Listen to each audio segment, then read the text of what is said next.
ஹல்லேலூயா. ஒரு தனித்து விடப்பட்ட யாக்கோபு இப்படி சொல்லுகிறான். பெயர்சபாவிலிருந்து ஆரானுக்கு டிராவல் பண்ணி போயிட்டு இருக்கிறார். சொந்த தகப்பனிடத்தில் கிளம்பி போப்பா அப்படின்னு சொல்லிட்டாரு. சகோதரனிடத்தில் பகை, ஒன்றுமே பண்ண முடியாது. இப்போ சாதாரண ஒரு ஆள் ரொம்ப தனியாக ராத்திரி நேரம் என்ன செய்கிறதுனே தெரியாது. தனித்து விடப்பட்ட சூழ்நிலை. ஆனால் அவன் தனித்து விடப்பட்டாலோ பரலோகம் அவனை தனியாக விடலை. அவன் தனித்து விடப்பட்டாலும் பரலோகம் அவனை தனியாக விடலை. ஆமாம், புரிஞ்சவங்க மாத்திரம் கை தட்டிருங்க. ஆமாம், அவன் தனித்து விடப்பட்டாலும், அவன் ஒரு இருளுக்குள்ளே உட்கார்ந்துருந்தாலும், அவனுக்கு தூங்குறதுக்கு பிள்ளை இல்லைனாலும், அவனுக்கு ஒரு கல் தான் தலை மேலே இருந்தாலும் பரலோகம் அவனை தனியாக விடவே இல்லை. பக்கத்தில் யார் உட்கார்ந்தாலும் அவங்கள பார்த்து சொல்லுங்கள், நீங்கள் என்ன சூழ்நிலையில் இருந்தாலும், நீங்கள் மறந்தாலும் நீங்கள் விட்டாலோ பரலோகம் உங்களை விடவே விடாது. சொல்லுங்கள், அப்பா உங்களை விடவே மாட்டார். சொல்லுங்கள், அப்பா உங்களை விடவே மாட்டார். எந்த சூழ்நிலையிலும் அப்பா விட்டுறவே மாட்டார். ஆமென், ஆமென். பாருங்கள், இந்த பிள்ளை ரொம்ப தனியாக போட்டு அப்படியே கல்லை தலை மேலே வச்சா, ஏங்க சிலருக்கு தலையான இல்லைன்னா தூக்கம் வராது, பார்த்துருக்குறீங்களா? அதுவும் பில்லோ சிலருக்கு ரொம்ப ஹைட்டாக வேணும், இல்லை ஒரு சிலருக்கு கொஞ்சம் கம்மியாக மீடியமாக இருக்கணும். இப்படியெல்லாம் நிறைய எக்ஸ்பெக்டேஷன் இருக்கும் தூங்கும்போது. ஆனால் யாக்கோபுக்கு அன்றைக்கி அது கூட கிடைக்கல. வெறும் ஒரு வனாந்திரமான இடம் என்ன கிடைக்கும்? கல் தான் கிடைக்கும். அப்போ தலை மேலே கல்லை வச்சு தூங்கினா என்ன ஆகும்? பின்னாடி இந்த போனெல்லாம் அழுத்த ஆரம்பிச்சிடும் இல்லையா? ரொம்ப ஸ்ட்ரெஸ் ஆயிடும். அப்போனா யாக்கோபு வச்சுருந்தா கல்லை கொஞ்சம் இங்கே நெக்குக்கு பின்னாடி தான் கொஞ்சம் வச்சுருந்துருக்கணும் இல்லையா? ஒருவேளை நான் நினைக்கிறேன் இப்படி தான் வச்சுருந்துருப்பார் அப்படின்னு. ஆனால் வச்சு கல்லை தலை மேலே வச்சு தலை கொஞ்சம் மேலே பார்த்த உடனே கண்ணனுடைய பார்வை கொஞ்சம் வானத்தின் பக்கம் போன உடனே இறங்க வேண்டியவர் அப்படியே தூதர்களை அனுப்பி விட்டார். புரிஞ்சவங்க மட்டும்தான் கைதட்டணும். அவர் பார்வை கொஞ்சம் கல் மேலே மண்ணு மேலே இருந்த பார்வை எல்லாம் இப்போ கொஞ்சம் வானத்தின் பக்கம் இப்படி திரும்பின உடனே அங்கேருந்து இறக்க வேண்டியவர் தன்னுடைய தூதர்களை ஏணியை வச்சு இறக்கி விட்டாரா? இன்னைக்கு நான் சொல்லுவேன், யாக்கோபுக்காது ஏணி தேவைப்பட்டது. ஆனால் உங்களுக்கும் எனக்கும் ஏணி அல்ல, லேடர் அல்ல, மாறாக அவரே இறங்கி வந்திருக்கிறா. அவரே இறங்கி வந்திருக்கிறா. புரிஞ்சவங்க தான் கை தட்டணும். அவரே தான் இறங்கி வந்திருக்கிறா. ஏணி தேவையில்லை. அவர் உன்னோடு கூட இருக்கிறா, உன் பக்கத்தில் இருக்கிறா, உனக்குள்ள இருக்கிறா. உன் பார்வை பரலோகத்தின் பக்கம் திரும்புமானா அங்கதான் வாக்குத்தத்தம் அவனுக்கு வெளிப்படுகிறது. நான் உனக்கு சொன்னதை செய்யும் அளவு உன்னை கைவிடுவதே இல்லை. ஏன் அப்பா கைவிட்டிருக்கலாம், சகோதரன் கைவிட்டிருக்கலாம், உன்னை நடத்தின ஆளு கைவிட்டிருக்கலாம், உனக்கு சொல்லி கொடுத்தவங்க கைவிட்டிருக்கலாம், உன்னை உருவாக்கினவங்க கைவிட்டிருக்கலாம். ஆனால் அழைத்த அழைப்பும் கிருபை வரங்களும் அது மாறாதவைகளா இருக்கிறபடினால உன்னை அழைத்தவர் தனித்து விடுகிறவர் அல்ல, அவர் உன்னோடு கூட வாசம் பண்ணுகிறவர். ஏன்னா அவருக்கு ஒரு நாமம் இருக்குது, அவர் நம்பத்தக்கவர். பக்கத்தில் பார்த்து சொல்லுங்க, எங்க அப்பா நம்பத்தக்கவர். ஆமா, ஒரு தட்டு தட்டி சொல்லுங்க, அவர் நம்பத்தக்கவர், அவர் உண்மை உள்ளவர். அவருக்கு பொய்யெல்லாம் சொல்லவே தெரியாது, சொல்லிட்டு ஏமாத்தவும் தெரியாது, சொல்லிட்டு மறக்கவும் தெரியாது. சொல்லுங்க, சொல்லிட்டு ஏமாத்தவும் தெரியாது, சொல்லிட்டு மறக்கவும் தெரியாது. ஏன்னா அவர் சொன்னதை செய்கிறவர். கை தட்ட மாட்டீங்களே, அவருக்கு எனக்கு இல்லை, அவருக்கு. ஆமா ஆமா, நீங்க எனக்கு தட்டுனா இப்படி தட்டுங்க, ஆனா அவருக்கு தட்டுனா வேற மாதிரி தட்டிடணும். ஆமா, அவருக்கு தட்டுனா நீங்க வேற மாதிரி தட்டிடணும். ஏன்னா அவர் எல்ஷடா, அவர் சர்வ வல்லமை உள்ளவர். ஓ எல்ஷடா, தெய்வமே, சர்வ வல்லமை. சத்த கேட்கல, ஏகோவா தேவனே, என்னை பெருக செய்பவரே, நம்பத்தக்கவர் நீ ஒருவர் தானே, உண்மையுள்ளவர். நம்பத்தக்கவர், உண்மையுள்ளவர். பொய் சொல்லிட மனம் மாறிட, பொய் சொல்லிட மனம் மாறிட. அவர் செய்வதை தடுப்பவர் யாரும் அல்ல, அவர் செய்வதை தடுப்பவர் யாரும் அல்ல. எல்ஷடா, தெய்வமே, சர்வ வல்லமை உள்ளவரே, யெகோவா தெய்வமே, என்னை பெருக. தலைக்கு மேல கை தட்டி கமான். எல்ஷடா, தெய்வமே, சர்வ வல்லமை உள்ளவரே, யெகோவா தெய்வமே, என்னை பெருக செய்பவரே. என் வாழ்க்கை பயணமெல்லாம் முன் செல்லும் மகிமையின் வேகமே. அல்லாட்டி நான் நடக்கும் போது என்னை தாங்கிடும் உங்க காரம் நான் கண்டேனே. என் வாழ்க்கை முன் செல்லும் மகிமையின் அல்லாட்டி நான் நடக்கும் போது என்னை தாங்கிடும் உங்க காரம் நான் கண்டேனே. எல்லா இயேசுக்கு சித்தன முடிந்ததே, ரெகபோ தொடங்கியதே. எல்லா இயேசுக்கு சித்தனா புது ரெகபோ தொடங்கிய எல் ஷடா தெய்வமே சர்வ வல்லமாய் ஹோரமா சங்கரபா யெகோவா தெய்வமே என்னை பெருக செய்பவர். எல் ஷடா சர்வ வல்லமாய் உள்ளவரே யெகோவா தேவனே என்னை பெருக. திரும்ப நீங்க மட்டும் பாடுங்க. எல் ஷடா சர்வ வல்லமாய் ரபல ரம சங்கரத நமதியாதே. இயேசுவே என்னை பெருக.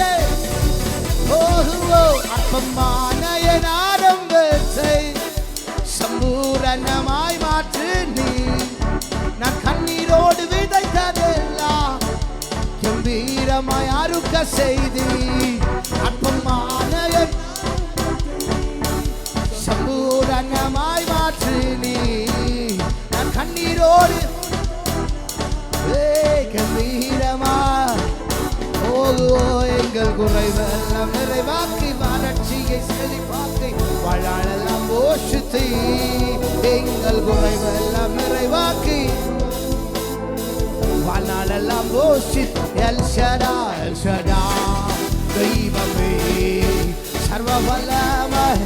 வானத்தின் பலகனை திறக்கப்படுகிறது, வானத்தின் மதல்கள் திறக்கப்படுகிறது. நம்மை பெருக செய்கிறவர் அவர் சர்வ வல்லமை உள்ளவர்.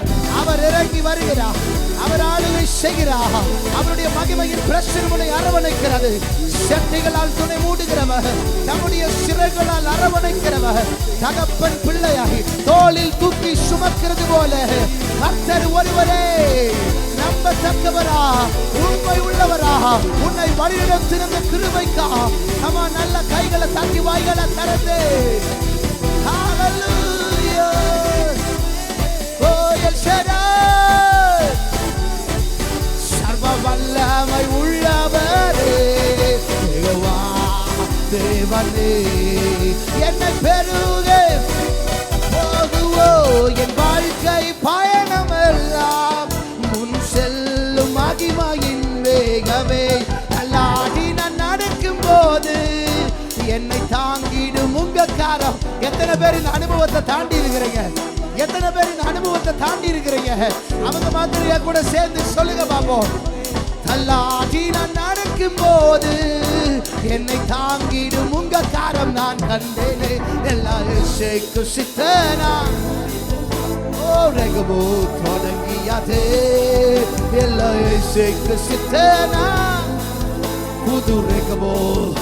திருமருவி எல்லா இயேசுக்கு நீ பாடும் போதே சில முறுமுறுப்புகள் ஓயட்டும், சில விரோதங்கள் ஒழியட்டும், சில தேவையில்லாத காரியங்கள் உன் வாழ்க்கையில சத்துரு எழுப்பின ஆயுதங்கள் எல்லாம் இப்பொழுது செயலிழக்கட்டும்.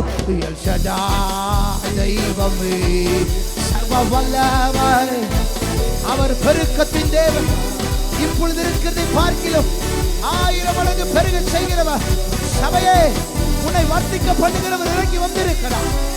நிச்சயமாக உன்னை ஆசீர்வதிக்கவே ஆசீர்வதித்து உன்னை பெருகவே பெருக பண்ணுவேன் என்று சொன்னவே இயேசுவே சதா தெய்வமே சர்வ வல்லவர். கரதம சக்கரபலபரபா ரியதரம சக்கரபலபரா இயேசுவே. ஹல்லேலூயா ஹல்லேலூயா ஹல்லேலூயா. ஓ ஹல்லேலூயா ஹல்லேலூயா. ஓ துக்கி துக்கி எடுத்திரே நீ சர்வ வல்லவரே. என்னை துக்கி எடுத்திரே சமாதான காரணரே என்னை தூக்கி தூக்கி எடுத்திரே சர்வ வல்லவர் இயேசுவே என்னை தூக்கி தூக்கி எடுத்திரே சமாதான ஓஹோ ஹalleluya ஹalleluya ஹalleluya ஹalleluya ஹalleluya ஹalleluya ஹalleluya ஹalleluya மரித்து போன அந்த லாசரை அன்று தேடியே இயேசு வந்திரே சொல்லுங்க சத்த கேட்கல உங்க வாயின் வார்த்தையா புது ஜீவன் வந்ததே உங்க வாயின் வார்த்தையா அந்த ஜீவன் வந்ததே ஹalleluya ஹalleluya ஹalleluya ஹalleluya ஹalleluya ஹalleluya ஓஹோ என்னை தூக்கி தூக்கி எடுத்திரே சர்வ இயேசுவே என்னை தூக்கி தூக்கி சமாதான காரணரே என்னை தூக்கி தூக்கி எடுத்திரே என்னை தூக்கி தூக்கி எடுத்திரே சமாதான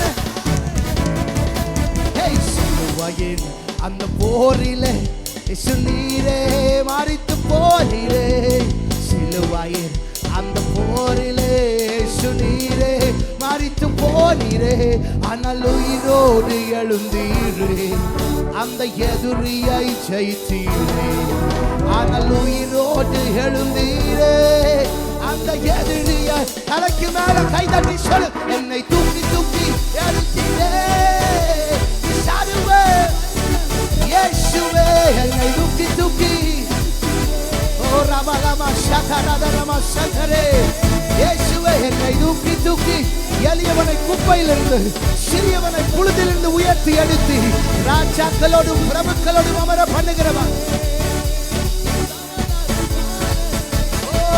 என்னை தூக்கி தூக்கி பாடுங்க பாடுங்க மகிமை அலங்கரிக்கிறது உன் வாழ்க்கையாய் மகிமை உன் குடும்பத்தை அலங்கரிக்கிறது மகிமை சபையை அலங்கரிக்கிறது கோட்டைகள் உடைந்து கொண்டிருக்கிறது கோட்டைகள் உடைந்து கொண்டிருக்கிறது கட்டுகள் அறுபட்டு கொண்டிருக்கிறது பெத்தனங்கள் உடைந்து கொண்டிருக்கிறது வெட்டுகோ வெட்டுகோ தேவ வல்லமையா ஒரு புதிய அபிஷேகம் சோர்ந்து போனவனுக்கு பலனை கொடுத்து சத்துவம் இல்லாதவனுக்கு சத்துவத்தை கொடுக்கிற கர்த்தருடைய மாபெரும் அபிஷேகம் உயிர் தெளிந்த வல்லமையின் மேகம் பிரவேசிக்கிறது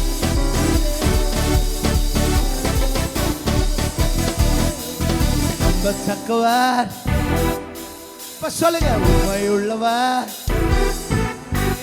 நம்பத்தக்கவர் உண்மையுள்ளவர் பொய் சொல்லிட மனம் மாறிட பொய் சொல்லிட மனம் மாறிட அப்பா செய்வதை தடுப்பவர் யாரும் அல்ல அப்பா செய்வதை தடுப்பவர் சர்வ வல்லவர் இயேசுவே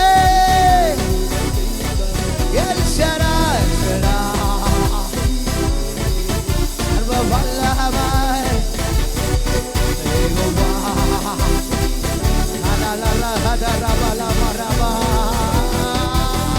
மான்கால்களை தந்தீரையா மதில்களை தாண்டிடுவே நினைத்து பார்க்காத உயரங்களுக்காய் நித்தமும் நன்றி சொல்வே மான்கால்களை தந்தீரையா மதில்களை தாண்டிடுவே நினைத்து பார்க்காத உயரங்களுக்காய் நித்தமும் நன்றி சொல்வே நன்றி நன்றி நன்றி நன்றி நன்றி நித்தம் போயாமல் பாடுவே நன்றி நன்றி நன்றி நன்றி நன்றி நன்றி நித்தம் சோராமல் சொல்லுங்க நன்றி நன்றி நன்றி நன்றி நன்றி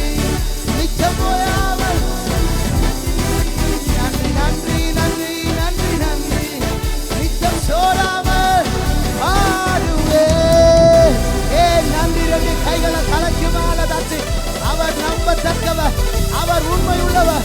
மான் கால்களை போலுடைய கால்களை வலுவுள்ளதாய் மாற்றி உயர் தலங்களில் நிறுத்துகிற உண்மையுள்ள தெய்வம் அவர்.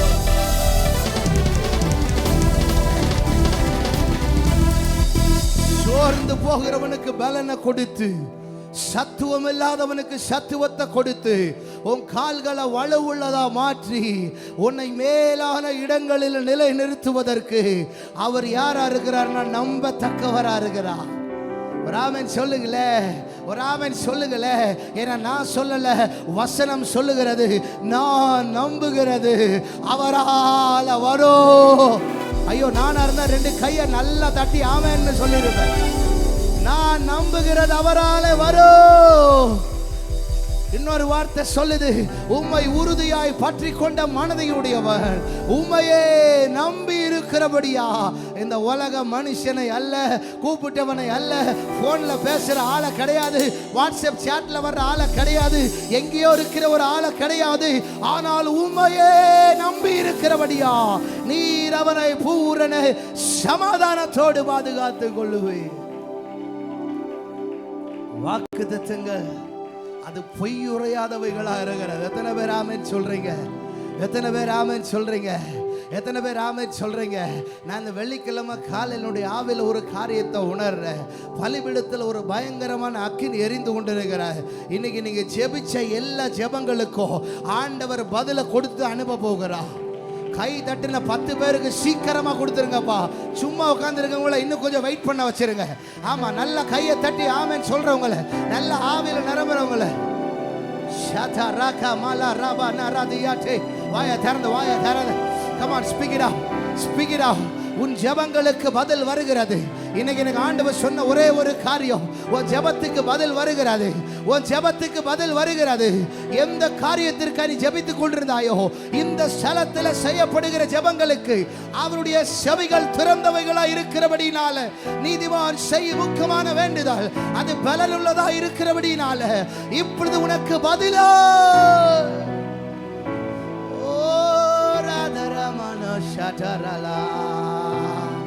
என் வாழ்க்கை பயணமெல்லாம்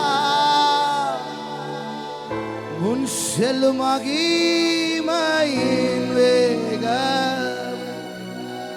ஒரு போதகர் என்ன கூப்பிட்டு போன்ல கூப்பிட்டு இப்படி கேட்டார். ஒரு பிரபலமான ஊழியர், என்ன உன் பாட்டில் எல்லாம் மேகம், பிரசன்னம், கண்மலை மறைவு, ஏன் கண்டினியூஸாக இதே கண்டென்ட் கொண்டு வர்ற அப்படின்னு கேட்டார். நான் அவரை பார்த்து ஒரே ஒரு வார்த்தை சொன்னேன், அண்ணே நான் வாழ்றதுக்கு காரணமே அதுதான் அப்படின்னு.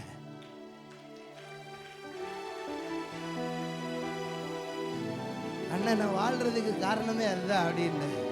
அதுக்கப்புறம் அவர் சொன்னார், இல்லை கொஞ்சம் ஒன்றிருந்து கொஞ்சம் எடுத்துக்கலான்னு நினைக்கிறேன் அப்படின்னாரு. தெய்வ பிள்ளையே, இன்னைக்கு நீங்கள் இங்கே உட்கார்ந்துருக்கிறதுக்கு காரணம் நிறைய பேர் கிருபைன்னு சொல்லுவீங்க. சிலர் சொல்லுவாங்க எங்கள் அப்பா சேர்த்து வச்ச சொத்துன்னுவாங்க. அதெல்லாம் ஒன்றும் கிடையாது யாருக்கும். உண்மையை சொல்லட்டுமா, அழிக்க நினைத்த கூட்டத்தின் மத்தியில் என்னை அரியணையில் ஏற்றி அழகு பார்த்தது அவர் மட்டும்தாங்க. அவர் மட்டும்தாங்க. அவர் ஒருத்தர் மட்டும்தாங்க. இந்த பாட்டு வர்றதுக்கு முன்னாடி ரஞ்சித் ஜெபா அப்படிங்கிற ஒரு டைட்டில் யாருக்குமே தெரியாது. ஒரு கொஞ்சம் பேருக்கு தெரியும் என்னுடைய சிடியில். ஆனால் இந்த பாட்டு வர்றதுக்கு முன்னாடி என்னை யாருக்குமே தெரியாது. ஆனால் இந்த பாட்டை எழுதுறதுக்கு முன்னாடி நான் என்ன சூழ்நிலையில் இருந்தேன்னா, வாழ்க்கையை முடிச்சிடலாமாங்கிற ஒரு சூழ்நிலையில் இருந்தேன். ஏன்னா யாரையும் நம்ப முடியல, எல்லாரும் ஏமாத்துறாங்க, எல்லாரும் முதுகில் குத்துறாங்க, திடீர்னு என்னென்னமோ நடக்குது. நான் வேற ஃபுல் டைமாக வேற ஊழியத்துக்கு வர வேண்டிய ஒரு டெசிஷன் எடுக்கும்போது ஒரு ராத்திரி வேலை, உலகமா ஊழியமா இல்லை வாழ்க்கையை முடிச்சிடலாமா? இந்த கட்டத்தில் ராத்திரி கரெக்டாக டிசம்பர் 21, 2016 டைம் 11:20 கீபோர்டு திறந்து, எனக்கு கீபோர்டு வாசிக்கிறது ரொம்ப பிடிக்கும். கடைசியை நீங்கள் கொஞ்சம் வாசிக்கல, பேக் பண்ணுங்க நீங்களும் சேர்ந்து. கடைசியை கொஞ்ச நேரம் கீபோர்டு வாசிக்கலாம், வாசிச்சு ஆசை தீர வாசிப்போம் அப்படின்னு சொல்லி உட்காரும் போது தான் எனக்கு கத்திருந்த வசனத்தை ஞாபகப்படுத்துகிறா. நீ யாரையோ நம்பிட்டு இருக்கிற, ஆனா நீ தனித்து விடப்பட்டவன் அல்ல, உன் கூட நான் இருக்கிறேன். நீ தனித்து விடப்பட்டவன் அல்ல, உன் கூட நான் இருக்கிறேன். உன் கூட நான் இருக்கிறேன். எத்தனை பேரால சொல்ல முடியும்? எத்தனை பேரால் இந்த காலையில் இந்த வார்த்தையை நம்ப முடிகிறது?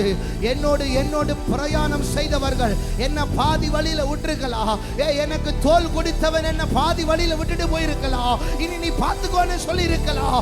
ஆனால் அழைத்தவர் தாயின் கருவில் உருவாவதற்கு முன்பதாகவே பெயர் சொல்லி தெரிந்தெடுத்தவா, உள்ள கைகளில் வரைந்திருக்கிறவா, அவரால் நான் ஒருபோதும் மறக்கப்படுவதில்லை. இஸ்ரவேலே, நீ என்னால் மறக்கப்படுவதில்லை. சிறியானவள் கர்ப்பத்தின் வெள்ளைக்கு இறங்காமல் தன் பாலகனை மறப்பாளோ, அவள் மறந்தாலும் நான் உன்னை ஒருபோதும் மறப்பதில்லை என்று சொன்னார். அவர் என்னோடு கூட இடைவிட ஆரம்பித்தார்.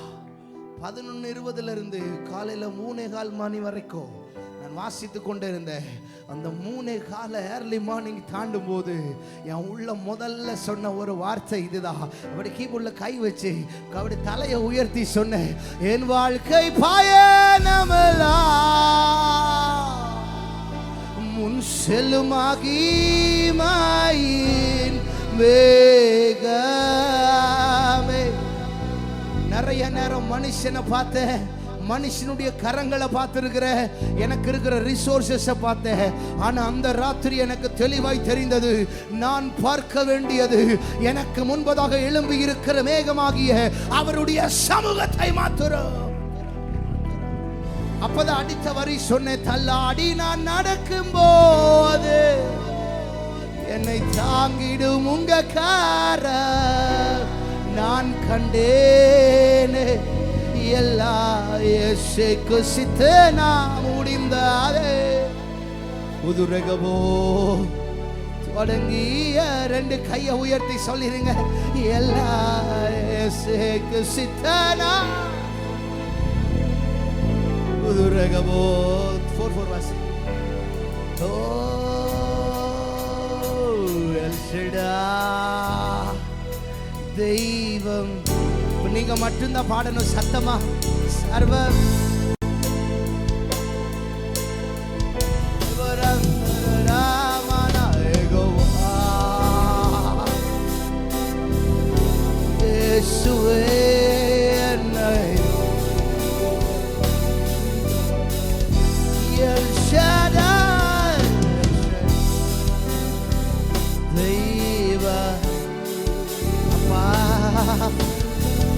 பாடுற ஒவ்வொரு பிள்ளைகளுக்கும் செஞ்சிருங்கப்பா.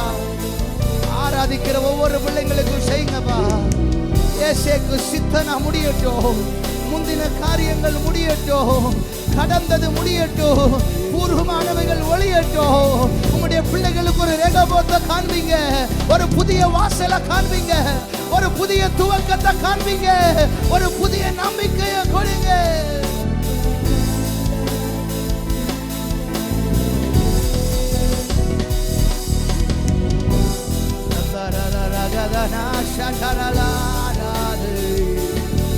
என்னை பெருக செய்பவர். நீங்க மட்டும் பாடுங்க பாப்பா, கையை உயர்த்தி. தெய்வம் சர்வ வல்லமை.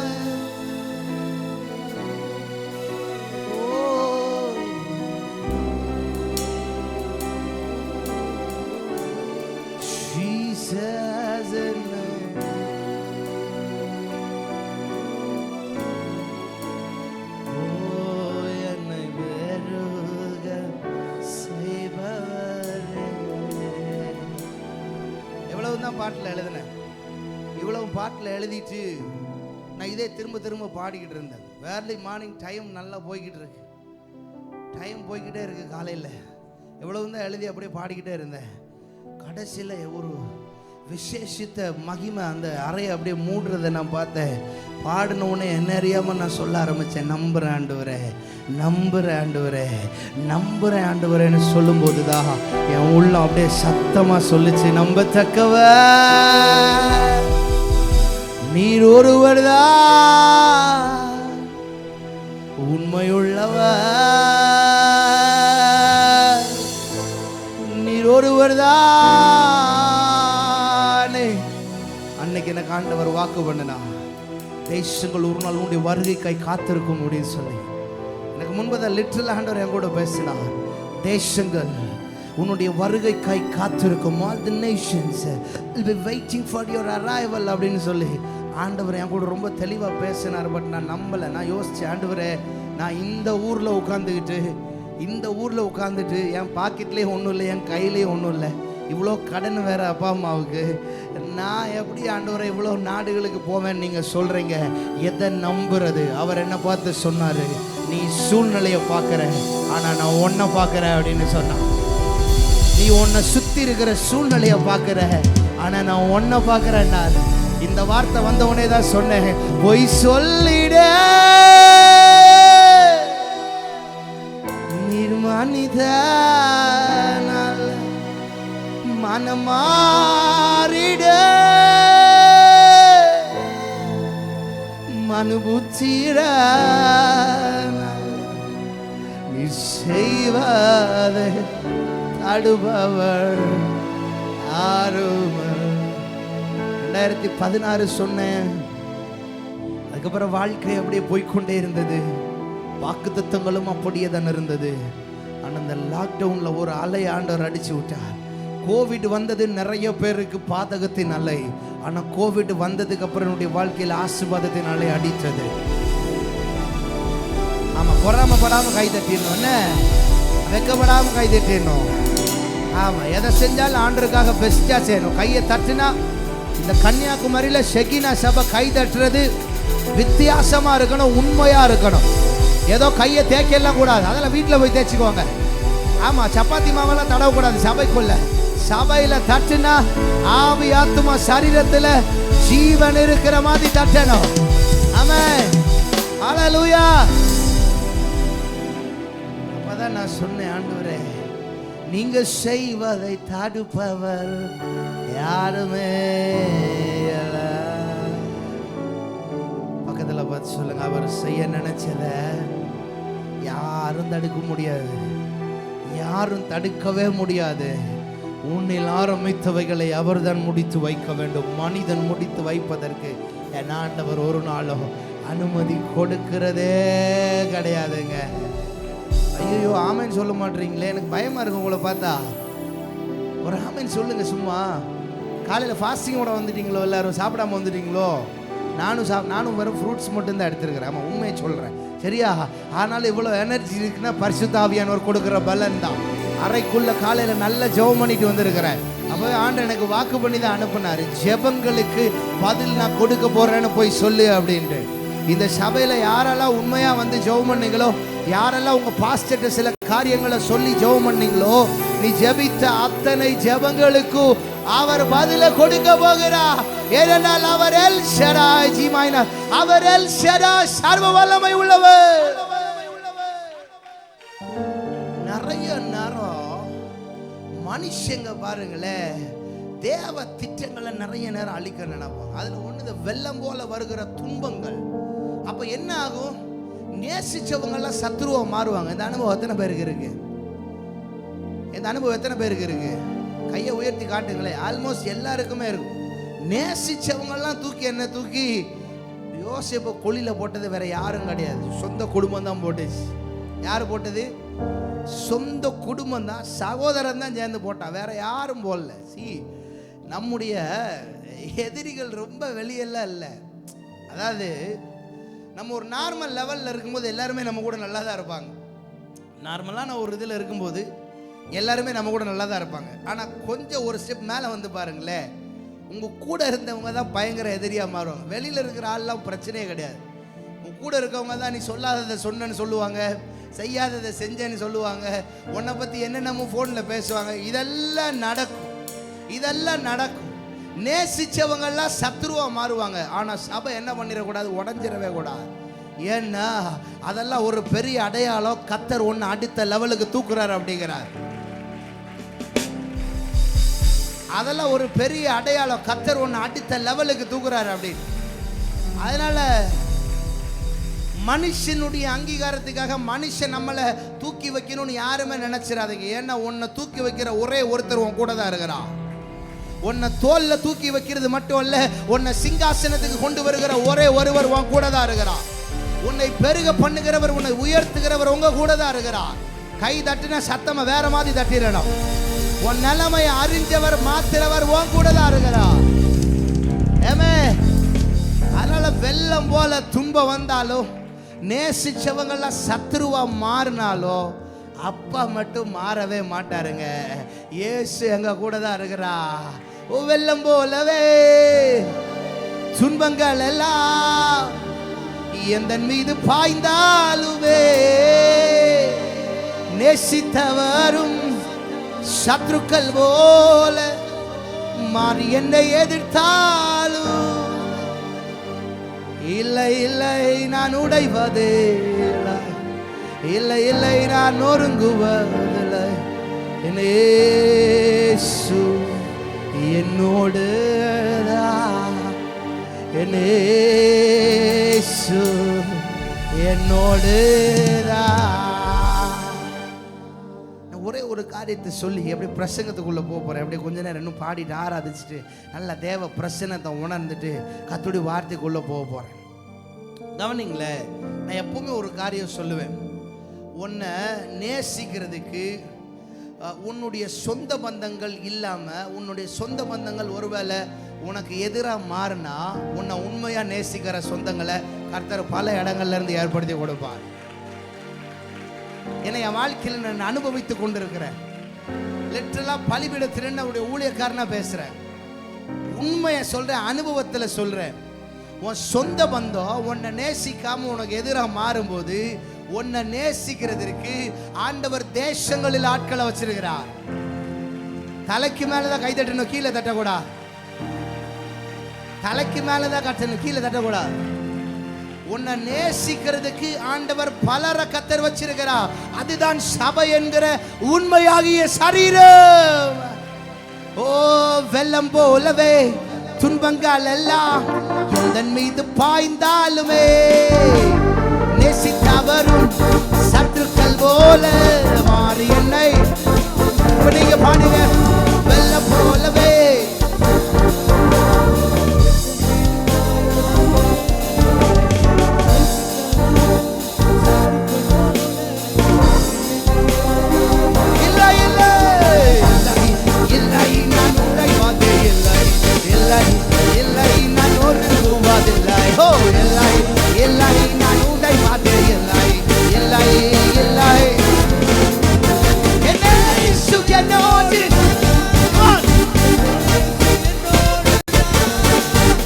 வாக்குத்தத்தம் செய்தவர் வாக்கு மாறுமோ,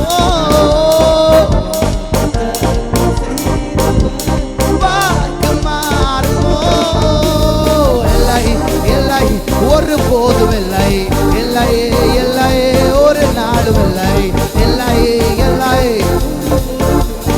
இல்லை இல்லை ஒரு நாளும் இல்லை. அவன் வாக்கு மாறாதவர், வாக்கு மாறாதவர், அவர் வாக்கு மாறாதவர், வாக்கு.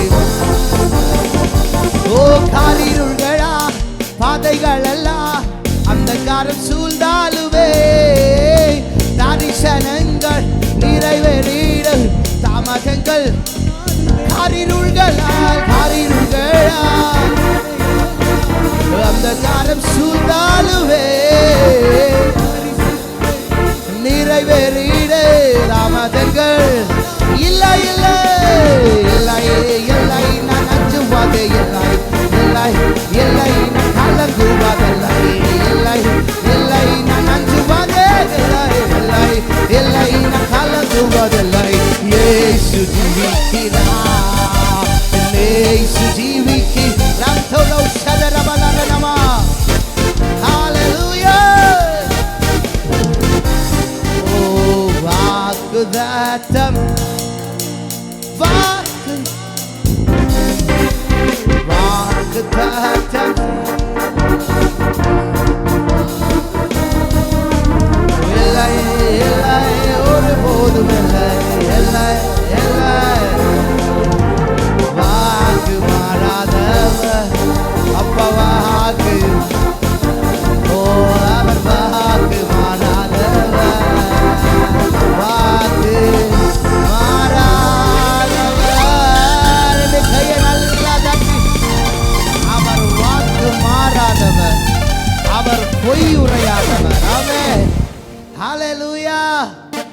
கொஞ்சம் கை உயர்த்தி சொல்லிருங்க ஹல்லேலூயா. ஆமா, நம்முடைய ஆண்டவர் சொன்னதை செய்கிறவர். எத்தனை பேர் தேவ பிரசன்னத்தை உணர்றீங்க? எத்தனை பேர் அப்போடைய மகிமை உணர்றீங்க?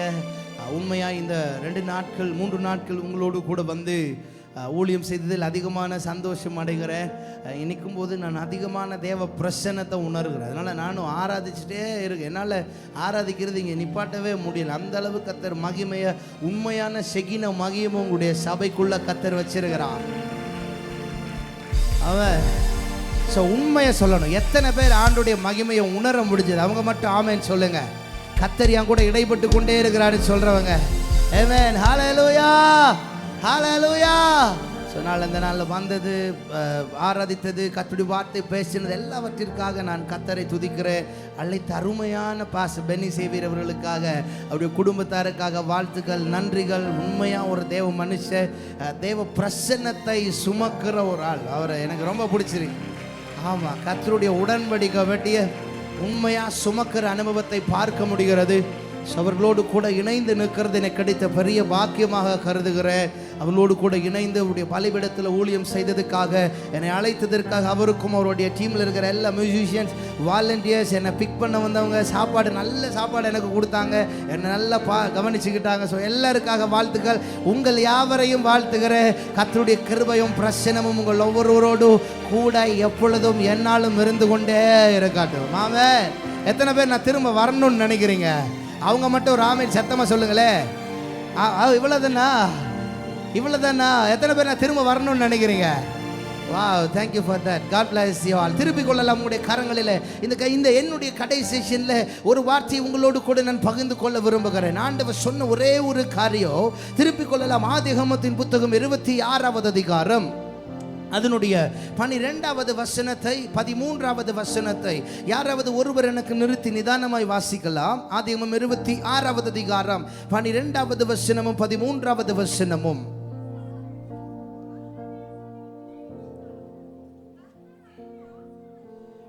ஈசாக்கு அந்த தேசத்தில் விதை விதைத்தார். கர்த்தர் அவனை ஆசீர்வதித்ததினால் அந்த வருஷத்தில் 100 மடங்கு பலன் அடைந்தார். அவன் ஐஸ்வர்யவானாகி வர வர விருத்தி அடைந்து மகா பெரியவனானான். இது நம்ம எல்லாருக்குமே தெரிந்த ஒரு சம்பவம் தான். எல்லாரும் இதன் அடிப்படையில் நிறைய வாக்குத்தத்தங்களை கேட்டிருப்போம், நிறைய தியானிச்சிருப்போம். இந்த வசனத்தை நிறைய பிரசங்கங்களை இதன் அடிப்படையில் நம்ம கேட்டிருப்போம். ஆனால் அப்படி இருக்கும்போது இந்த காலை வேளையில் ஆண்டவனுடைய ஆவியின் சிந்தைகளில் கொடுத்த ஒரு சில காரியங்களை உங்களோடு கூட நான் பகிர்ந்து கொண்டு ஜெபித்து முடிக்கும்படி ஆசைப்படுகிறேன். கவனியுங்கள். ஈசாக்கு அந்த தேசத்தில் விதை விதைத்தா. இப்போ என்ன சிச்சுவேஷன் நம்ம எல்லாருக்கும் நல்லா தெரியும். ஈசாக்கு எங்க இருக்கிறான்னா கானானில் இருக்கிறா. கானான் என்கிறது பாலும் தேனும் ஓடுகிற ஒரு தேசம். நம்ம ஊர்ல நிறைய நேரத்தில் தண்ணிக்கே பஞ்சம் வருகிறது. ஆனா கானான்ல பாருங்க, பாலும் தேனும் எப்பவுமே, ஹனியும் மில்க் எப்பவுமே என்ன பண்ணுமா, இருந்துகிட்டே இருக்குமா. போய் நீங்க எப்ப வேணாலும் எடுத்துக்கொள்ளலாமா. ஆனால் அப்படி ஒரு தேசத்துல ஒரு பெரிய பஞ்சம் வருகிறது. ஒரு பெரிய பஞ்சம் வரும்போது வசனம் சொல்லுகிறது, ஆபிரகாமின் நாட்களில் உண்டான பஞ்சத்தை அல்லாமல் பின்னும் ஒரு பஞ்சம் உண்டானது. இன்னும் பைபிள் ஸ்காலர்ஸ் எல்லாம் எழுதி இருக்கிறாங்க. இன்னொரு ஒரு ரெஃபர் இப்படி போட்டிருக்கிறாங்க. என்ன அப்படின்னா, ஆபிரகாம் சந்தித்ததை விட ஈசாக்கின் நாட்களில் பஞ்சம் இன்னும் அதிக கொடுமையாய் இருந்தது. யோசிச்சு பாருங்க. எப்பவுமே ஒரு பிள்ளை, அதாவது ஒரு பிள்ளை அப்பாவுக்கு இருக்கு அப்படின்னா அப்பாவுடைய என்ன விருப்பம் ஏக்கம்லாம் அந்த பிள்ளை தான் கஷ்டப்படுற மாதிரி கஷ்டப்பட கூடாது அப்படின்னு தான் எல்லாரும் என்ன பண்ணுவோம், நினைப்போம். இப்போ உதாரணத்துக்கு எனக்கு ஒரு பிள்ளை இருக்கிறா. இப்போ நான் என் பிள்ளைய குறித்து வச்சிருக்கும் போது நான் எப்படி வச்சிருக்கிறேன் அப்படின்னா, என்னவே ஆண்டவர் இவ்வளோ பயன்படுத்துகிறார் அப்படின்னா, என் பிள்ளை இதை விட தேசங்களுக்கு பயங்கர ஆசீர்வாதமாக மாறணும், என் பிள்ளைய கர்த்தர் பயங்கரமாக பயன்படுத்தணும். அதனால இப்போவே நல்ல ஸ்கூலில் படிக்க வைக்கணும், அவளை நல்லா கொண்டு வரணும், நல்லா மியூசிக்கில் கொண்டு வரணும், எல்லாத்துலேயும் பெஸ்டாக கொண்டு வரணும். நானே இவ்வளோ பார்த்தேன்னா என் பிள்ளை இதுக்கு மேலே பல மடங்கு பார்க்கணும். அப்படிங்கிறது தான் ஒரு தகப்பன் தகப்பனுடைய எண்ணமாய், தகப்பனுடைய விருப்பமாய், தகப்பனுடைய ஏக்கமாய் இருக்கிறது. யாரா இருந்தாலும் அதைத்தான் பிள்ளையிடத்தில் விரும்புவார்கள். எந்த ஒரு தகப்பனும் பிள்ளை கஷ்டப்படுகிறதை விரும்ப மாட்டார்கள். ஏனென்றால் இந்த ஈசாக்கினுடைய தகப்பன் ஆபிரகாம ஆண்டவர் அழைக்கும் போது வாக்குத்தத்தத்தை கொடுத்து அழைக்கிறா. நான் உன்னை பெரிய ஜாதியாக்குவேன், உன்னை பலுக பண்ணுவேன், உன்னை உயர பண்ணுவேன், உன்னை பெருக பண்ணுவேன், வானத்து நட்சத்திரங்களை போல உன் சந்ததி பயங்கரமா பெருகும். இப்படி எல்லாம் சொல்லிதா கர்த்தர் வாக்குத்தத்தத்தின் பிள்ளையாகிய ஈசாக்கை கொடுக்கிறா. இப்போ ஐசக் அப்படின்னா என்ன அர்த்தம்னா the laughter அப்படின்னு அர்த்தம். எப்பொழுதும் சிரிக்கிறவன், எப்பொழுதும் களி கூறுகிறவன், எப்பொழுதும் சந்தோஷமா இருக்கிறவன் அப்படின்னு அர்த்தம். பாருங்க, இந்த உலகத்தில் யாராவது ஒரு மனுஷன் எப்பவுமே சிரிக்கிறவங்க, பிரச்சனையே இல்லாதவங்க, போராட்டமே இல்லாதவங்களை எங்கேயாவது பார்க்க முடியுமா? சொல்லுங்க, எங்கேயாவது பார்க்க முடியுமா? எங்கேயும் பார்க்க முடியாது. என்ன வயசு இருந்தாலும், என்ன ஸ்டேட்டஸில் இருந்தாலும், எந்த லெவலில் இருந்தாலும், யாராக இருந்தாலும் அதுக்கு ஏற்ற ஒரு பிரச்சனையும் ப்ராப்ளமோ அவங்களுக்கு எப்பவும் ஏதாவது ஒன்று இருந்து கொண்டே தான் இருக்கும். ஆனால் ஈசாக்கு அப்படிங்கிறது இங்கே எதை காண்பிக்கிறதுனால் அது ஒரு பெரிய வாக்குத்தத்தத்தை காண்பிக்கிறது. ஏன்னா ஆபிரகாமுக்கு ஆண்டவர் பிள்ளை எப்போ கொடுத்தாரு? அவர் கல்யாணம் பண்ணவனே கொடுத்துட்டார். ஆமென். ஆமென். எப்ப கொடுத்தாரு? வேதம் சொல்லுகிறது, ஸ்திரீகளுக்குண்டான வழிபாடு சாராளுக்கு நின்று போயிற்று. சாராள் நகைத்தாள், ஆபிரகாம் சிரித்தான். ஏனால் சாராளுடைய கர்ப்பம் செத்து போனதா இருந்தது. கர்ப்பம் செத்து போச்சு, வழிபாடு நின்று போயிருச்சு. அப்பனா டாக்டர்ஸால என்னதான் டெஸ்ட் டியூப் பேபியை கொண்டு வர நினைச்சாலும் இனி கொண்டு வர முடியாது. இந்த உலகத்தால செய்யக்கூடிய எல்லா காரியத்தையும் எப்போ முற்றுப்புள்ளி வைக்கப்படுகிறதோ அங்கதான் தேவ திட்டங்கள் ஒரு மனிதனுடைய வாழ்க்கையில ஆரம்பமாகிறது. உலக மனிதனிடத்திலிருந்து வருகிறது. உலக மனிதன் காண்பிக்கிற பாதை, உலக மனிதன் சொல்லிக் கொடுத்தது, உலக மனிதன் செஞ்சது, இது எல்லாவற்றிற்கும் எங்க ஒரு முற்றுப்புள்ளி வைக்கப்படுகிறது அங்கதான் பரலோகத்தின் திட்டங்கள் ஒரு மனிதனுடைய வாழ்க்கையில, ஒரு தேவ ஊழியனுடைய வாழ்க்கையில அது தொடங்க ஆரம்பிக்கிறது. இப்ப ஆபிரகாமுக்கு ஆண்டவர் பிள்ளையை கொடுத்துட்டாரு. யாருன்னா வாக்கு தத்தத்தின் பிள்ளையை கொடுத்தாரா? ஒரு ஆமென் சொல்லுங்களே, ஒரு ஆமென் சொல்லுங்களே. என்ன அங்கிருந்து தான் சந்ததி தொடங்க போகிறது. ஈசாக்கு, யாக்கோபு, யோசேப்பு, இப்படி ஒவ்வொன்று யூதா, இப்படி ஒவ்வொரு கோத்திரங்கள் இவனிடத்திலிருந்து தான் தொடங்க போகிறது. ஏன்? இந்த யூதா கோத்திரத்தில் தான் யூத ராஜ சிங்கமே வெளிப்பட போகிறா. அப்படின்னா தாவீதின் வேறுமானவர் தொடங்குவதற்கு, அந்த வாக்குத்தத்தம் தொடங்குவதற்கு காரணம் யாருன்னா இப்ப ஐசாக்கு. அப்ப பேரை ஆண்டவர் எப்படி கொடுக்கிறார்னா வாக்குத்தத்தமா கர்த்தர் கொடுக்கிறார். ஒரு ஆமென் சொல்லுங்களே, ஒரு ஆமென் சொல்லுங்களே. ஆனா என்ன நடக்குதுன்னா ஐசாக்னா என்ன சொன்ன, எப்பொழுதும் சந்தோஷமா இருக்கிற ஒரு ஆளு. ஆனா வாக்குத்தத்தத்துக்கும் வாழ்க்கையில நடக்கிற காரியத்துக்கும் சம்பந்தமே இல்லாம சம்டைம் நம்ம வாழ்க்கையில ஆண்டவர் சில காரியங்களை பேசும்போது, சொல்லும்போது நமக்கு நிறைய நேரம் அது புரியாது. நம்ம நினைப்போம் இது இப்ப நடக்கும், அப்ப நடக்கும், அப்படி நடக்கும், இப்படி நடக்கும் அப்படின்னு நினைப்போம். எல்லாம் நினைச்சிட்டு இருக்கிற ஒரு நேரத்தில் திடீரென்று சொல்லி வாக்குத்தத்தத்துக்கு விரோதமாய் பிரச்சனை வந்தா எப்படி இருக்கு யோசிச்சு பாருங்க. ஈசாக்கினுடைய வாழ்க்கையில அதுதான் இப்ப நடக்குது. ஐயா, இவன் எப்பவும் சந்தோஷமா இருக்கிறவன், பத்தாவதுக்கு இவங்க அப்பா என்ன பண்ணிட்டாரு அப்படின்னா, நான் சொன்னேன்ல பிள்ளைக்காக தான் அப்பா அதிகமா சேர்த்து வச்சிருப்பார். அப்ப நான் எல்லாத்தையும் நல்லா செட்டில் பண்ணி வச்சுட்டு தான் போறார். ஆபிரகாம் அவன் ஐஸ்வர்யவான் என்று சொல்லி வேதம் சொல்லுகிறது. அவன் ஐஸ்வர்யவான் ஆனான். அப்போ ஆபிரகாமுக்கு எல்லாத்தையும் கொடுத்து ஐஸ்வர்யத்தில் உயர்த்தி வச்சிருந்தாருன்னா அப்பாவுக்கு அடுத்து சொத்து யாருக்கு? பக்கத்து வீட்டுக்காரனுக்கா? சொல்லுங்க, யாருக்கு? மகனுக்கு. இப்ப மகன் தான் அங்க வர்றார். ஆனா என்னதான் அப்பா பிள்ளைக்கு ஸ்டோர் பண்ணி வச்சிருந்தாலும், என்னதான் காசெல்லாம் வாங்கி வச்சிருந்தாலும், பஞ்சம் என்று வருகிற போது எல்லாமே தீர ஆரம்பிச்சிடும். வீட்டுக்குள்ள என்னதான் இருக்க வேண்டியது இருந்தாலும் பஞ்சத்தின் நாட்களில் சூப்பர் மார்க்கெட் க்ளோஸ் பண்ணிடுவாங்க, வெளியில் எல்லாத்தையும் அடைச்சிருவாங்க. வெளியில் இருக்கிற எல்லா டோர்ஸும் முடக்கப்படும். இப்போ இது முடக்கப்பட்ட உடனே வேதம் ஒரு காரியத்தை தெளிவாய் சொல்லுகிறது. அந்த ஊர்ல இருந்த எல்லாரும் எகிப்தை நோக்கி ஓட ஆரம்பித்தார்கள். ஆனால் ஈசாக்கோ அங்கேயே இருந்தான். இங்கதான் மெசேஜ் தொடங்குற கவனிங்க. அவன் வாழ்க்கையில கொடுக்கப்பட்ட வாக்குத்தத்தம் நீ சந்தோஷமா இருப்ப, நீ களி கூர்ந்து கொண்டே இருப்ப. ஆனா இப்ப நடக்கிறது என்னவோ, அவன் அடுத்த வேளை சாப்பாட்டுக்கே ஏங்குற ஒரு நிலைமையா இருக்குங்க. அவன் அடுத்த வேளை சாப்பாட்டுக்கே கஷ்டப்படுகிற ஒரு நிலைமை.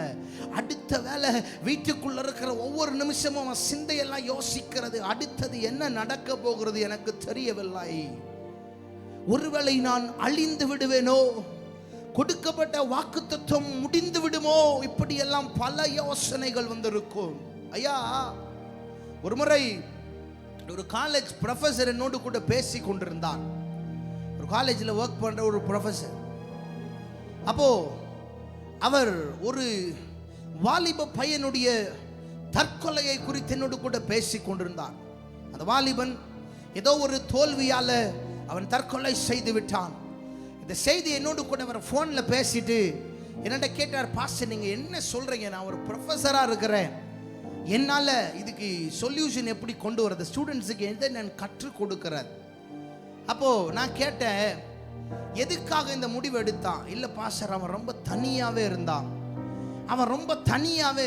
அப்போ நான் அப்சர்வ் பண்ணேன், தனியாக இருக்கிற ஒரு மனுஷனுக்கு பிசாசு அந்த சூழ்நிலையை ரொம்ப அதிகமாக பயன்படுத்தி கொண்டிருக்கிறான்.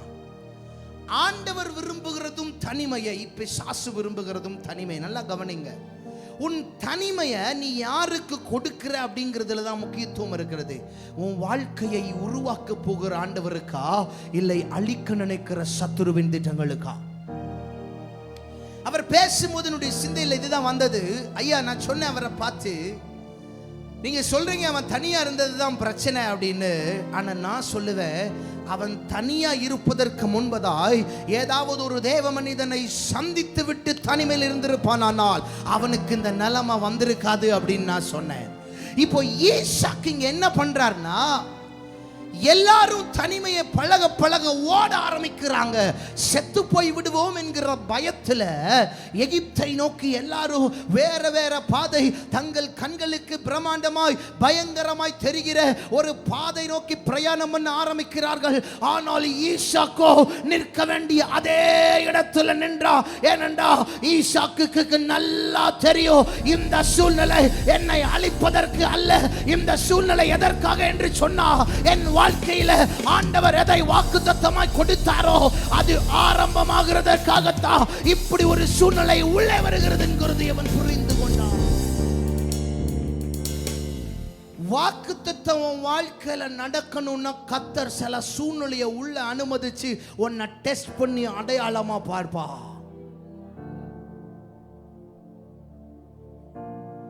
உங்க வாழ்க்கையில் அந்த வாக்குத்தத்தம் நிறைவேறுவதற்கு முன்பதாக சூழ்நிலை தடம்புரல் ஆரம்பிக்கும், தாறுமாறாய் மாற ஆரம்பிக்கும்.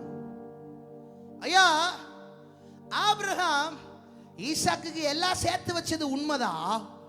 ஆனால் அதை விட ஆபிரகாம் ஈசாக்குக்கு சொல்லி கொடுத்தது, நீ தனியா இருக்கிற, ஏதாவது எதிரும் புதிருமா நடக்குதுன்னா என்ன கூட நினைச்சிடாத, அப்பா என்ன கூட நினைச்சிடாத. ஆனா பார்க்க வேண்டிய நம்முடைய அப்பாவை பார்த்துரு, பார்க்க வேண்டிய நம்முடைய அப்பாவை பார்த்துரு. ஒத்தாசை வரும் பர்வதங்களுக்கு நேராக என் கண்களை நான் ஏறெடுப்பேன் என்று சொன்ன வார்த்தையின்படி வானத்தையும் பூமியும் படைத்த கர்த்தரிடத்திலிருந்து எனக்கு ஒத்தாசை வரும் என்று சொன்னதை போல அவன் பார்க்க வேண்டியவரை பார்த்தாங்க. பார்த்து கேட்கும்போது ஆண்டவர் சொல்றாரு, நீ அங்கேயே நில்ல, நீ அங்கேயே நில்ல. வேதம் சொல்லுகிறது, அந்த பஞ்ச நாட்களில் விதைச்சா, ஒண்ணுமே வழி இல்லாத சூழ்நிலை எங்க இருந்துங்க விதைச்சான்? வேதம் சொல்லுகிறது 100 மடங்கு ஆசீர்வாதம். அப்ப 100 மடங்கு வந்துச்சுன்னா சிரிப்பானா அழுவானா? சொல்லுங்க, சிரிச்சுக்கிட்டே தான் இருப்பார் இல்ல? வாக்குத்தத்தம் தரையில விழுறதுக்கு இல்ல, அது ஆமென்றோ ஆமனிடம் இருக்கிறபடினால உங்க வாழ்க்கையில நிறைவேறுவதற்கா. இப்ப ஒருவேளை இந்த சூழ்நிலையின் நடுவுல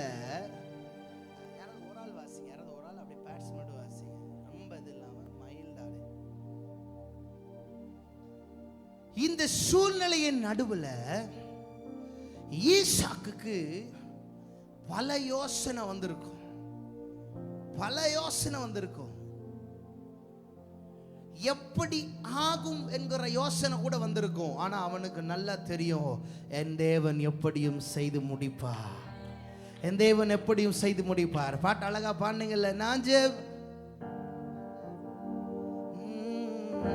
நான் ஜெபிச்ச ஜெபமெல்லாம் அது வீண போக, ஓ நான் விதைச்ச விதையெல்லாம் அது தரிசமாறவில்லை. நான் ஜெபிச்ச ஜெபமெல்லாம் அது வீணா போக, நீ வாசிக்கல, நான் விதைச்ச விதையெல்லாம் அது தரிசமாற.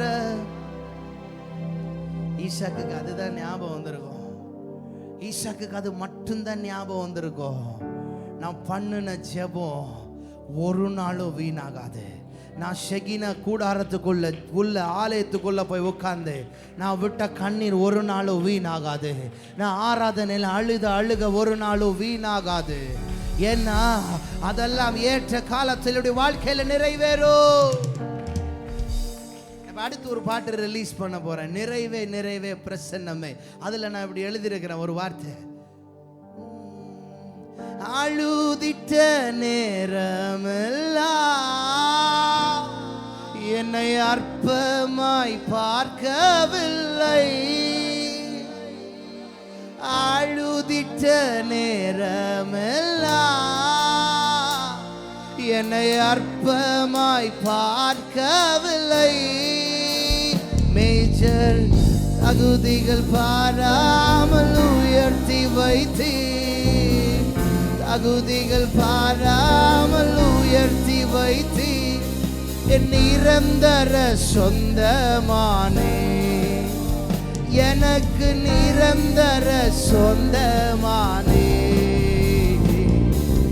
நிறைவே நிறைவே பிரசன்னமே, நிழலாய் கூடவே இருப்பவரே. நிறைவே நிறைவே பிரசன்னமே, எனக்காய் வழக்காடும் தகப்பன் நீரே. நிறைவே நிறைவே பிரசன்னமே, நிழலாய் கூடவே இருப்பவரே. நிறைவே நிறைவே எனக்காய் வழக்காடும் தகப்பனே. சொல்லுங்க பாப்போம், நிறைவே நிறைவே பிரசன்னமே, நிழலா கூடவே இருப்பவரே. நிறைவே நிறைவே உங்க பிரசன்னமே, நிழலா கூடவே இருப்பவரே. நிறைவே நிறைவே உங்க பிரசன்னமே, எனக்காய் வழக்காடும் தகப்பன் நீரே. நிறைவே நிறைவே பிரசன்னமே, நிழலாய் கூடவே இருப்பவரே. நிறைவே நிறைவே எனக்காய் வழக்காடும் தகப்பன் நீரே. அழுகுற நேரம் நம்மை அற்பமாய் பார்க்காத ஒருவர் இருக்கிறார்.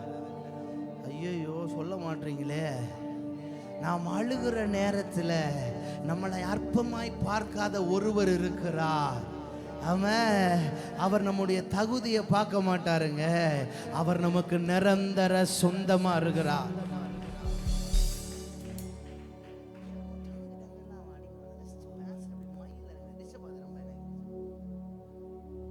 இப்ப பாருங்க, ஈசாக்கினுடைய ஒரு பயங்கரமான சத்தம். ஆனா அந்த இடத்துல எல்லாருக்கும் எகிப்து பயங்கரமா தெரியுது. ஆனால் தேவ பிரசன்னத்துல பழக்கப்பட்ட ஒரு ஆளுக்கு அவர் மட்டும்தான் திசையா தெரிகிறார். எல்லாருக்கும் ஏதோ ரூட்டா தெரியுது.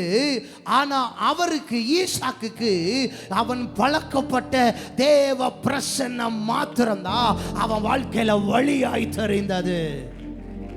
இப்போ எப்படி வாக்குத்தத்தம் நடந்துச்சு? ஒரு 3 காரியங்கள் உங்களுக்கு நான் சொல்லி முடிக்க போகிறேன். எப்படி ஆண்டவர் ஈசாக்கினுடைய வாழ்க்கையில கொடுக்கப்பட்ட வாக்குத்தத்தம் சூழ்நிலை தடம் புரண்டாலோ, சூழ்நிலை தாறுமாறா இருந்தாலோ கர்த்தர் எப்படி நிறைவேற்றினார் என்கிறத நான் 3 காரியத்தை சீக்கிரம் சொல்ல போறேன். முதல் காரியம் திருப்பிக் கொள்ளலாம். ஆதியாகமம் 22வது அதிகாரம் அதனுடைய 9வது வசனம். ஆதியாகமம் 22வது அதிகாரம் 9வது வசனம். தேவன் அவனுக்கு சொல்லி இருந்த இடத்துக்கு வந்தார்கள். அங்கே ஆபிரகாம் ஒரு பலிபீடத்தை உண்டாக்கி கட்டைகளை அடுக்கி தன் குமாரனாகிய ஈசாக்கை கட்டி அந்த பலிபீடத்தில் அடுக்கிய கட்டைகளின் மேல் அவனை போதும். வேதம் சொல்லுகிறது தேவன் அவனுக்கு சொல்லிய இடத்துக்கு வந்தார்கள். அப்ப எங்க வந்தாங்கன்னா பலிபீடத்துக்கு வருகிறார்கள். இந்த முதல் காரியம், நம்முடைய வாழ்க்கையில வாக்குத்தத்தம் நடக்கணும்னா, நிறைவேறணும்னா நம்ம செய்ய வேண்டிய முதல் காரியம், நாம் பலிபீடத்துக்கு கொண்டு வரப்படுகிறவர்களாக இருக்க வேண்டும். அப்ப எப்படி? அது வசனம் சொல்லுகிறது தேவன் அவனுக்கு சொல்லி இருந்த இடத்துக்கு வந்தார்கள். அப்பனா இந்த உலகத்தில் நிறைய பேர் சொல்லுவாங்க. சிலர் கேட்பாங்க, ஏன் வீட்டில் உட்காந்து ஆண்டவர் ஆராதிக்க முடியாதா? ஏன் வீட்டில் உட்காந்து ஜெபம் பண்ண முடியாதா? சர்ச்சுக்கு போனாதான் நடக்குமா? இல்லை இல்லை, சில காரியம் பலிபீடத்தில் வச்சு தான் கர்த்தர் செய்ய விரும்புகிறார். சில காரியம் உனக்கென்று வைத்திருக்கிற பலிபீடத்தில் வச்சுதான் கர்த்தர் செய்ய விரும்புகிறார். சொல்லுங்க ஒரு ஆமே, சொல்லுங்க ஒரு ஆமே. ஐயா, உனக்கென்று கொடுக்கப்பட்டிருக்கிற இந்த ஷெகினா திருச்சபை தான் உன்னுடைய பலிபீடம். கர்த்தர் உனக்கு சொல்லி இருக்கிற இடம். இப்போ இந்த இடத்துக்கு தான் ஆபிரகாம் வரும்போது அவன் கூட நிறைய பேர் வந்தாங்க. ஆனா எல்லாரையும் மலைக்கு கீழே நிப்பாட்டிட்டார். எல்லாரையும் மலைக்கு கீழே நிப்பாட்டிட்டு கர்த்தர் எதை சொன்னாரோ, யாரை கொண்டு வர சொன்னாரோ அதை அப்படியே கொண்டு வந்துட்டான். ஈசாக்கை பலி செலுத்தும்படி பலிபீடத்துக்கு 2 பேர் வருகிறாங்க. போகும்போது புள்ள கேக்குதாப்பா, தகன பலிக்குரிய ஆடு எங்க? அப்பனா ஆடு தான் பலி செலுத்தப்படணும். இன்னொன்னு, அந்த நாட்கள்ல பலிபீடத்துக்கு ஒரு காரியம் கொண்டு வரப்பட வேண்டுமானால் அதுக்கு நிறைய புரோட்டோகால்ஸ் வச்சிருந்தாங்க. ஒன்று நல்லா கவனிச்சிங்கன்னா தெரியும். அங்க ஆபிரகாம் ஒரு பலிபீடத்தை உண்டாக்கிட்டு அடுத்து என்ன பண்றாருன்னா, விறகுகளை வச்சு இந்த விறகுகளோடு கூட சேர்ந்து ஈசாக்க கட்டி வைக்கிறார்.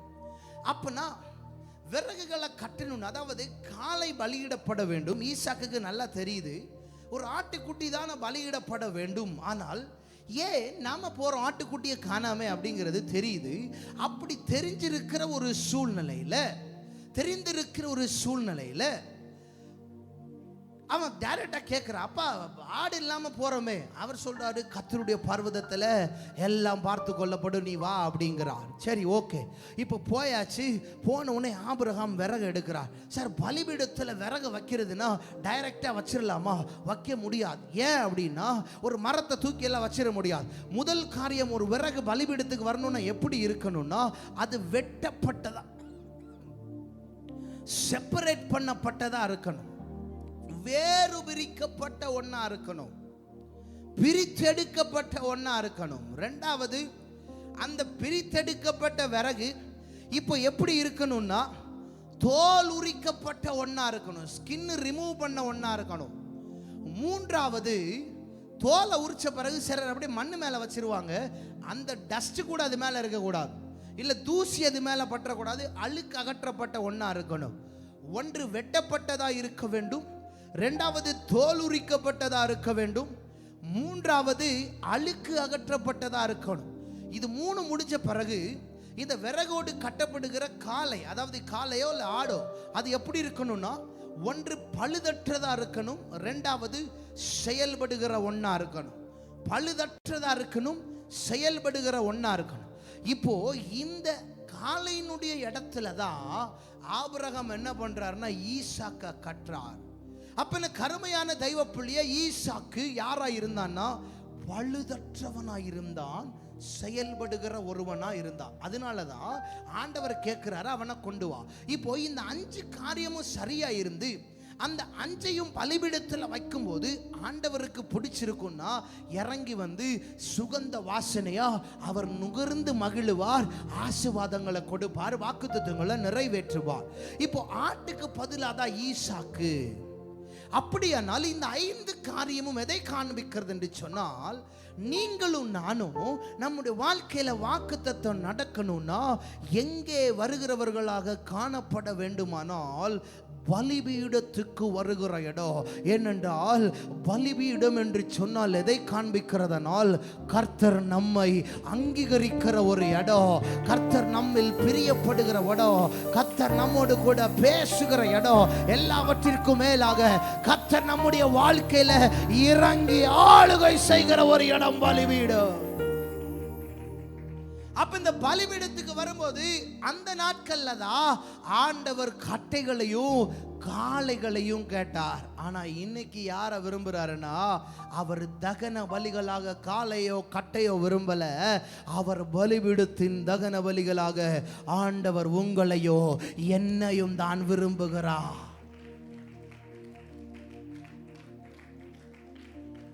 அப்ப முதல் காரியம் வெட்டப்பட்ட ஒரு அனுபவம் எதை காண்பிக்கிறதனால் உலகத்தினின்று வேறு பிரிக்கப்பட்ட அனுபவத்தை காண்பிக்கிறார். பலிபீடத்துக்கு வருகிற ஒரு மனிதன் யாரா இருக்க வேண்டுமானால் அந்தகாரத்தினின்று உன்னை ஆச்சரியமான ஒளியிடத்திற்கு வரவழைத்தருடைய புண்ணியங்களை அறிவிக்கும்படி தெரிந்து கொள்ளப்பட்ட ராஜரிக கூட்டமாய் அவருக்கு சொந்தமான பரிசுத்த ஜாதியாய் பிரித்தெடுக்கப்பட்டவனாய் இருக்கணும். இன்றைக்கு நமக்குள்ள அப்பேற்பட்ட ஒரு அனுபவம் இருக்கிறதா? யோசிச்சு பாருங்களேன். உலகத்தில் இருந்து மாற்றப்பட்ட ஒரு அனுபவம் நமக்குள்ள இருக்கிறதா? உலகத்தில் இருந்து வேறு பிரிக்கப்பட்ட ஒரு அனுபவம் இருக்கிறதா? உலகத்தின் ஆசாபாசங்களில் இருந்து, உலகம் காண்பிக்கிற இச்சைகளில் இருந்து, உலகம் காண்பிக்கிற வேண்டாத காரியங்களில் இருந்து மாற்றப்பட்ட, பிரித்தெடுக்கப்பட்ட, இல்ல உலகத்தான் இருக்கிற மாதிரி பண ஆசையிலிருந்து வேர்பிரிக்கப்பட்டவர்களாய், எல்லா தீமைக்கும் வேறாயிருக்கிற அந்த பண ஆசையிலிருந்து மாற்றப்பட்டவர்களாய் நாம் இருக்கிறோமா? நாம் இருக்கிறோமா? இல்லை, பலிபீடத்துக்கு வருகிற நாம் அநேக நேரங்கள்ல உலகத்தான் வாழ்கிறதை போலவே நம்முடைய வாழ்க்கை இருக்கிறதா? தெய்வச்சனமே, இன்னைக்கு எல்லாருக்குமே வாக்குத்தத்தம் நடக்கணும்னு ஆசை. ஆண்டவர் என்ன சொன்னாரோ அது அப்படியே நிறைவேறணும்னு ஆசை. ஆனா சில காரியங்களை விட்டு வெளியே வருகிறதுக்கு நம்ம அர்ப்பணித்திருக்கிறோமா? ஐயா, புதிய ஆண்டுக்குள்ள வந்திருக்கிறோம், புதிய நாட்களுக்குள்ள வந்திருக்கிறோம். இன்னும் உன் பழைய காரியங்கள் உன்னை தொடருமானால் நீ இன்னுமே விரிக்கப்படவில்லை. இன்னும் அதே பேச்சு பாருங்க. பேதுரு ரொம்ப வருஷமா மீன் பிடிக்கிறவனா தான் இருந்தான். ஆனா எத்தனை வருஷம் இயேசு கூட இருந்தா? 3 வருஷம் தான் இருந்தான். 3 வருஷம் தான் அவர் கூட நடந்தான். ஒரு நாள் குளிர் காஞ்சிட்டு இருக்கிறாரு. இப்ப போயிட்டு ஒரு அம்மா கேட்கிறா, ஏய் நீ அவங்க கூட இருந்த ஒரு ஆள் தானே அப்படின்னு. அவர் சொல்றாரு, நான்லாம் இல்லவே இல்லைங்க, சத்தியமா இல்லைங்க. அந்த அம்மா சொல்லுது, சார் உன் பேச்சு காட்டி கொடுக்குது சார். ஏங்க அத்தனை வருஷம் மீன் பிடிச்சார்ல, அந்த பேச்சு எங்கெங்க போச்சு? ஒரு 3 வருஷத்துல பேச்சு மாறிடுச்சு. மீன் பிடிக்கிறவனுடைய பேச்சு அதுதான் வெளியில வந்திருக்கணும். ஆனால் இயேசுவோடு இருந்த அனுபவம் அப்படியே பேச்சவே மாத்திருச்சு. நான் கேட்கிறேன், எத்தனையோ ஆண்டுகள் நம்ம சபைக்கு வர்றோம், எத்தனையோ நாட்கள் கர்த்தருக்குள்ள இருக்கிறோம், ரட்சிக்கப்பட்டிருக்கிறோம். ஆனா உண்மையா பிரித்தெடுக்கப்பட்ட ஒரு அனுபவம் இருக்குதா? பிரித்தெடுக்கப்பட்ட வாழ்க்கை நம்முடைய பேச்சில வெளிப்படுதா? நம்முடைய நடக்கையில வெளிப்படுதா? எனக்கு ஒருவேளை சில காரியங்கள் உங்களை பின்தொடருமானால், வேதம் சொல்லுகிறது சிலருடைய பாவங்கள் நியாய தீர்ப்புல முந்திக் கொள்ளுமா? ஒருவேளை ஏதோ ஒரு காரியம் உன்னை தொடருமானால், நீங்க பலிபீடத்துக்கு வந்திருக்கிறீங்க. ஆண்டவர் சொல்றாரு, நீ சாதாரணமா வராத, நீ பிரித்தெடுக்கப்பட்டு வா. நீ மாற்றப்பட்டு வா, நீ அந்த காரியத்தை விட்டுட்டு வா. உன்னை யாருக்கு பிடிக்குதோ இல்லையா, உன்னை எனக்கு ரொம்ப பிடிக்குங்கிறார். இஸ்ரவேலை ஆசீர்வதிப்பதே அவருக்கு பிரியம். நீ எடுக்கிற சில டெசிஷன்னால உன்னை சிலருக்கு பிடிக்காம போகலாம், ஆனா உன்னை எனக்கு ரொம்ப பிடிக்கும் அப்படிங்கிறா. ஈசாக்கே, நீ பலிபீடத்துக்கு கொண்டு வரப்பட்டவன், அதனால இந்த சூழ்நிலையில உன்னை நான் தனியா விட எனக்கு விருப்பம் இல்ல. நீ இங்கேயே நெல்லு, பஞ்சத்துக்கு உள்ளே நெல்லு, நான் உன்னை ஆசீர்வதிக்க விரும்புறேன் அப்படிங்கிறார். ஆனா ஈசாக்கு பிரித்தெடுக்கப்பட்டவன். சில காரியங்களை விட்டு நம்ம மாறி இருக்கிறோமா? சில வேண்டாத காரியங்களை விட்டு மாறி இருக்கிறோமா? சில புரணி பேசுறதை விட்டு மாறி இருக்கிறோமா? சில நாவின் பேச்சுக்களை விட்டு மாறி இருக்கிறோமா? இன்னைக்கு ஆண்டவர் சபையா இருக்கணும்னு கர்த்தர் விரும்புறாருங்க. உலகத்தான் சொல்லுவான் பேச்சு பேச்சா இருக்கணும்னு. நான் ஆவிக்குரியவங்களை பார்த்து சொல்லுவேன், உன் பேச்சு மூச்சு எல்லாமே அவராத்தான் இருக்கணும். எல்லாமே அவராத்தான் இருக்கணும். இரண்டாவது, தோல் உரிக்கப்படுகிற அனுபவம். அப்படின்னா மாம்சம் அகற்றப்படுகிற அனுபவம். ஸ்கின்னை ரிமூவ் பண்றதுன்னா மாம்சத்தை அகற்றுகிற அனுபவம். ஏனென்றால் நாம் மாம்ச பிரமாணத்திற்குட்பட்டவர்களாய் அல்ல, ஆவியின் பிரமாணத்திற்குட்பட்டவர்களாய் இருக்கிறோம். பவுல் 1 கொரிந்தியருக்கு எழுதும்போது ரொம்ப கொரிந்திய சபைக்கு ரொம்ப சூப்பரா எழுதுவார். எப்படி எழுதுறாருன்னா, மண்ணுக்குரியவர்கள் எப்படியோ மண்ணுக்குரியவன் அப்படிதான் இருப்பான், ஆனா வானத்துக்குரியவர்கள் வானத்துக்குரியவர்களை போல இருப்பாங்க. நாமோ மண்ணுக்குரியவனின் சாயலை அணியாமல் வானவரின் சாயலை அணிஞ்சிருக்கிறோம். அப்பனா நம்ம வானத்துக்குரியவர்களா இருக்கிறோம், அவருக்கு சொந்தமா இருக்கிறோம். அப்ப அவருக்கு சொந்தமா இருக்கும்போது சில காரியம் நம்மிலிருந்து ரிமூவ் ஆகிறதுக்கு நம்ம அர்ப்பணிச்சிருக்கிறோமா? தோல் உரிக்கப்படணுங்க. பலிபீடத்துக்கு வரும்போது அதே மாம்ச எண்ணத்தோட, மாம்ச மயக்கத்தோட, அதே மாம்சீகமான வாழ்க்கையோடு கூட நம்ம வந்துவிட முடியாது. ஆண்டவர் விரும்புகிறது எல்லாமே, கர்த்தர் எதை விரும்புகிறார் என்று சொன்னால் தெய்வப்பிள்ளையை தோல் உரிக்கப்பட்ட ஒரு அனுபவத்தை விரும்புகிறார். ஒருவேளை சில காரியங்கள் உனக்குள்ள இருக்கலாம். வசனம் சொல்லுது, தன் பாவங்களை மறைக்கிறவன் வாழ்வடைய மாட்டான், அவைகளை அறிக்கை செய்து விட்டு விடுகிறவனோ இரக்கம் பெறுவான். அப்பனா சில காரியத்தை நம்ம அகற்றணும், சில காரியத்தை மாற்றி வைக்கணும். மூன்றாவது, அழுக்கு அகற்றப்படணும். தூசியை தட்டி விடணும். எல்லாரும் சொல்லுவோம், பாவம்னா விபச்சாரம், இச்சை, கொலை அதெல்லாம் செய்ய மாட்டோம், அதெல்லாம் யாரும் செய்ய மாட்டோம். ஆனா எதை பண்ணுவோம்? ஒரு சின்ன காரியம், சபைக்கு லேட்டா போறது, இல்ல ஜெபிக்கிற நேரம் தூங்குறது, இதெல்லாம் தான் தூசி. ஆண்டவர் சொல்றாரு, இதெல்லாம் கொஞ்சம் தட்டி விடுங்க. இதெல்லாம் கொஞ்சம் தட்டி விட ஆரம்பிப்பீங்கன்னா கர்த்தர் உங்க வாழ்க்கையில செயல்பட ஆரம்பிச்சவா. நான்காவது, பழுதற்றது. நம்மில் பழுது இல்லை. ஏதோ கம்யூனியனுக்கு வரும்போது மாத்திரம் என்னை மன்னிச்சிருங்க ஆண்டவரேன்னு சொல்றதில்ல. நேற்று சொன்னேன்ல, ஒவ்வொரு நாளும் ஒன்று நீ அப்டேட் பண்ணணும், அதுதான் பழுதற்ற வாழ்க்கை. ஐந்தாவது எது என்று சொன்னால் செயல்படுகிற அனுபவம்.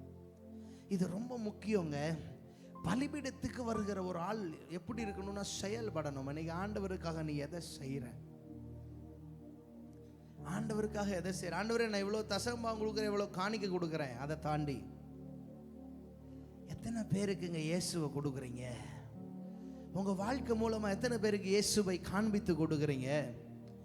எத்தனை பேரை ஆயத்தம் பண்றீங்க? எத்தனை பேருக்கு உங்க சபையை காட்டி கொடுக்குறீங்க? ஐயா, ஆண்டவர் இதைத்தான் விரும்புகிறார். செயல்படுகிற கூட்டத்தை கர்த்தர் எழுப்பும்படி விரும்புகிறார். எத்தனை பேர் இன்னைக்கு செயல்பட போறீங்க? ஒரு 2-3 பேருக்கு அது இந்த வருஷம். எத்தனையோ பேருக்கு நான் இயேசுவை பத்தி நான் சொல்ல போறேன்னு சொல்லுங்க. கையை உயர்த்தி அறியப்படாத ஜாதிகளுக்கு இந்த ஒலியின் சுவிசேஷம் போய் சேருவதற்கு என்னை நான் முழுமையா அர்ப்பணிக்க போறேன்னு சொல்றவங்க நல்ல 2 கையை தலைக்கு மேல தட்டி அவரை மகிமைப்படுத்திருங்க பார்க்கலாம்.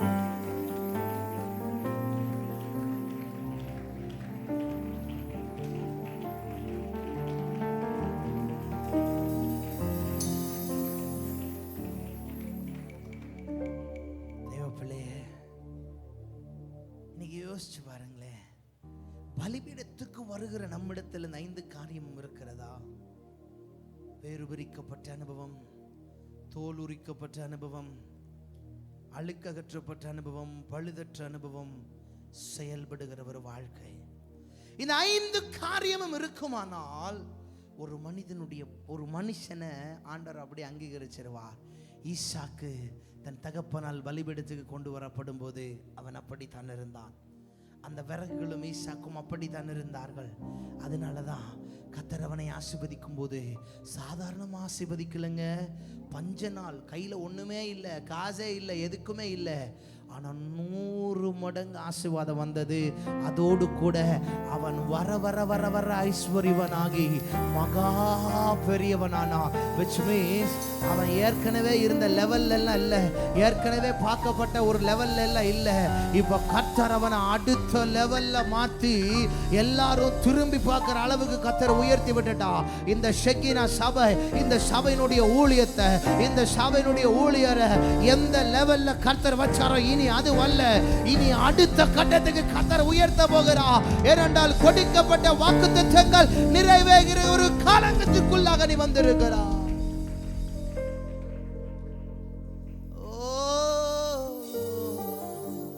நம்முடைய வாழ்க்கையில 2 பலிபீடம் இருக்கு. ஒன்னு என்ன தெரியுமா?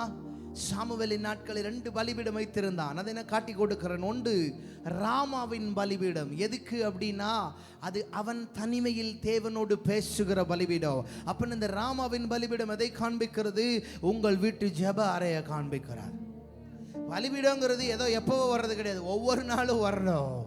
2வது நாயோதின் பலிபீடம். இது எதுக்காக அப்படின்னா அவர் தீர்க்கதரிசிகளை உருவாக்குறதுக்காக ஒரு ஸ்கூல் வச்சிருந்தார். உருவாக்குகிற பலிபீடம். இது சபை என்கிற பலிபீடம். தாவீது ஒரு விசை சவுலால ரொம்ப பாதிக்கப்பட்டுட்டு அப்ப போய் தாவீது என்ன பண்றான்னா சாமுவேலை தேடி ரொம்ப உடஞ்சு போய் ரொம்ப அழுதுட்டே போய் சாமுவேல்கிட்ட போய் சொல்றான். அந்த வசனம் சொல்லுது 21:19 வீட்டில் போய் வாசிங்க. அந்த வசனம் ரொம்ப அழுத சொல்லுகிறது. தாவீது எழுந்து ராமாவில் இருந்து சாமுவேல் இடத்திற்கு போய் சவுல் தனக்கு செய்த எல்லாவற்றையும் சொன்னான். அப்பனா அவனை குத்த வர்றான், அவன் அழிக்க வர்றான், அவன் கொல்ல வர்றான். ஏ மைனர் அவன் அழிக்க வர்றான், அவன் என்ன கொல்ல வர்றான், அவன் நிர்மூலமாக்க வர்றான், இந்த தெல்லு பூச்சியை அடிக்க வர்றான், அவன் சாஜாவா இருந்துட்டு என்ன இப்படி எல்லாம் பண்றான் ப்ராஃபெட் அப்படின்னு சொல்லிட்டு போகும்போது இப்ப சாமுவேல் தாவீதை ராமால வச்சு சொல்லி கொடுக்கல. இருவரும் எழுந்து போய் நாயோதிலே தங்கினார்கள். என்ன நாயோது உருவாக்குகிற ஒரு இடம். இந்த நாயோது எதை காண்பிக்கிறதுனால் கர்த்தர் ஒரு மனிதனுக்கு கொடுத்திருக்கிற அவனுடைய சபையினுடைய பலிபீடத்தை காண்பிக்கிறது. தெய்வ பிள்ளையே, இந்த உலகம் உன்னை ஒடுக்கும் போது, இந்த உலகம் உன்னை முடக்கும் போது, இந்த உலகம் உன்னை குத்தும் போது, உன் சொந்த பந்தங்கள் உன்னை அழிக்க நினைக்கும் போது, உனக்கு விரோதமாக எழும்பும் போது, உன்னை உருவாக்குகிறதற்கு கர்த்தர் உனக்கு கொடுத்திருக்கிற ஒரு பலிபீடம் தான் உன்னுடைய சபையின் பலிபீடம்.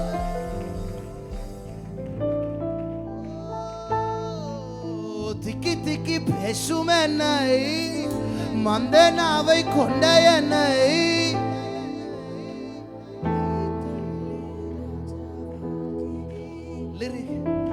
குடும்பங்கள் சேர்ந்து கொண்டு குழியிலே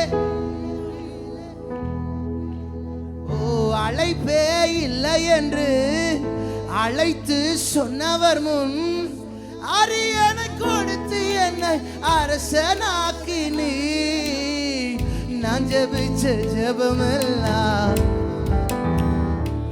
ஓ நீர் மட்டும் இல்லைனா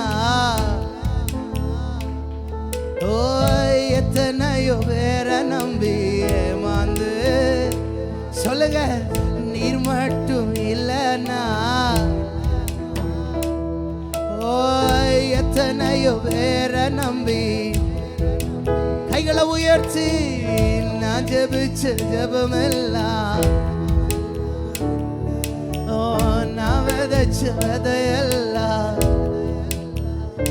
சொல்லுங்க, நான் ஜெபிச்ச ஜெபமெல்லாம்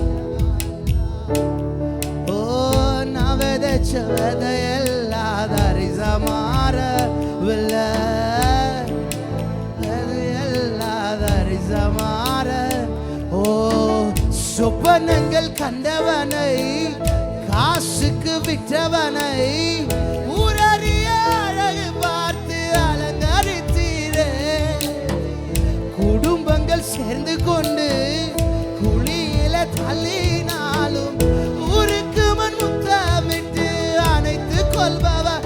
சொல்லுங்க பாப்போம்.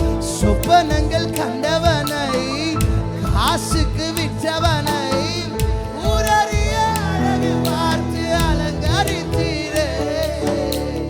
குடும்பங்கள் சேர்ந்து கொண்டு குழியில தள்ளினாலும் ஊருக்கு முன் முத்தமிட்டு அணைத்துக் கொள்பவரே. நீர் செய்தத நினைச்சு எத்தனையோ பாட்டிருந்தோ மனசு பாடுது புதுசு. நீர் செய்தத நினைச்சு எத்தனையோ பாட்டிருந்தோ மனசு. ரெண்டு கைய வானத்துக்கு மேல உயர்த்தி நான் ஜெபிச்ச ஜெபமெல்லாம், ஓ நான் விதைச்ச விதையெல்லாம், அப்பா நான் ஜெபிச்ச ஜெபமெல்லாம், நான் விதைச்ச விதையெல்லாம். ஓ சொப்பனங்கள் கண்டவனை, காசுக்கு ஊரறிய அழகு பார்த்து அலங்கரித்தீரே. குடும்பங்கள் சேர்ந்து கொண்டு குழியில தள்ளினாலும் ஊருக்கு முன் முத்தமிட்டு அணைத்துக் கொள்பவரே. சொப்பனங்கள் கண்டவனை, காசுக்கு விற்றவனை, ஊரறிய அழகு பார்த்து அலங்கரித்தீரே. குடும்பங்கள் சேர்ந்து கொண்டு குழியில தள்ளினாலும் ஊருக்கு முன் முத்தமிட்டு அழகு பார்த்தீரே. நீர் செய்த நினைச்சு நன்றி சொல்லுது மனசு. எத்தனையோ பாட்டிருந்தோ மனசு பாடுது. ஓ நீ செய்த நினைச்சு எத்தனையோ பாட்டிருந்தோ, ஓ நான் ஜெபிச்ச ஜெபமெல்லாம், நான் விதைச்ச விதையெல்லாம் தரிசமாற. ஓ நான் ஜெபிச்ச ஜெபமெல்லாம், நான் விதைச்ச விதையெல்லாம். அன்னைக்கு ஒரு வேளை தாவீது சாமுவேல்கிட்ட போய் சொல்லும்போது, சாமுவேல் உடனே அப்படியே கூட்டிட்டு போய் அந்த நாயோதில் சபைக்குள்ள அப்படியே உட்கார வச்சு, இப்போ நீ சொல்லு, ஏன்னா நான் கேட்டா சில நேரம் கேட்டுட்டு உனக்கு ஆலோசனை கொடுத்துட்டு விட்டுடலாம். ஆனால் அப்பா கேட்டாருன்னா அவன் அங்கிருந்து ராஜ்யபாரத்தை விட்டே தூக்கிடுவாருண்ணா. நான் உனக்கு ஆலோசனை கொடுத்துட்டு விட்டுடலாம். உனக்கு ஒரு பலிபீடம் இருக்கம்மா, நீ அழுறதுக்கு ஒரு பலிபீடம் இருக்கு. நீ உன் கண்ணீரை துருத்தில ஊத்துறதுக்கு ஒரு பலிபீடம் இருக்கு. அன்னால் அதுதான் பாருங்க, வெகு நேரமா கர்த்தருடைய சந்நிதியில் தன் இருதயத்தை ஊற்றினாள். பின்பு அவள் துக்கமுகமாய் இருக்கவளே. உனக்கு ஒரு பலிபீடம் இருக்கு. ஆண்டவர் நீ வரணும்னு எதிர்பார்க்கிறார். உன்னை உருவாக்குறதுக்கு, உன்னை உயர்த்துறதுக்கு, வாழ்க்கையில நீ ஆசீர்வாதங்களை பார்க்கிறதுக்கு, நீ மேன்மைகளை பார்க்கிறதற்கு உனக்கு ஒரு பலிபீடம் இருக்கிறது. நீ சில நேரம் மனுஷன் போய் சொல்லும் போது இந்த காதலை கேட்டு இந்த காதலை விட்டுருவாங்க. சில மனுஷங்க நினைக்கும் போது இவனெல்லாம் என்ன அப்படிதான் நினைப்பாங்க. இந்த உலகம் எப்பவுமே எல்லாரையும் ஒரு மாதிரியை தான் பார்க்கும். நான் தான் ஆரம்பத்திலே சொன்னேன் இல்லையா, நீ கொஞ்சம் நார்மலாக இருந்து பாருங்களேன், ஒன்றுமே நடக்காது. ஆனால் கொஞ்சம் நெக்ஸ்ட் லெவலெல்லாம் வந்து பாருங்களேன், பார்க்குற பார்வையே கொஞ்சம் வித்தியாசமாக தான் இருக்கும். நிறையா பேர் உனக்கு ஒரு பலிபீடம் இருக்கிறது. நீ யாரையும் பார்க்காத, உன் சொந்த பந்தமோ எதுவோ எதையும் பார்க்காத, அப்பாவை மட்டும் பாரு, அப்பாவை மட்டும் பாரு. நீ பலிபீடத்தில் வந்து உன் கண்ணீரை விட விட விட அவர் உனக்கு சொல்லுவா, நான் ஜெபித்த ஜெபமெல்லாம் அது வீணா போக, நான் விதைச்ச விதையெல்லாம் அது அரிசமாற. நான் ஜெபிச்ச ஜெபமெல்லாம் அது வீணா போக, நான் விதைச்ச விதையெல்லாம் அது அரிசமாறவே.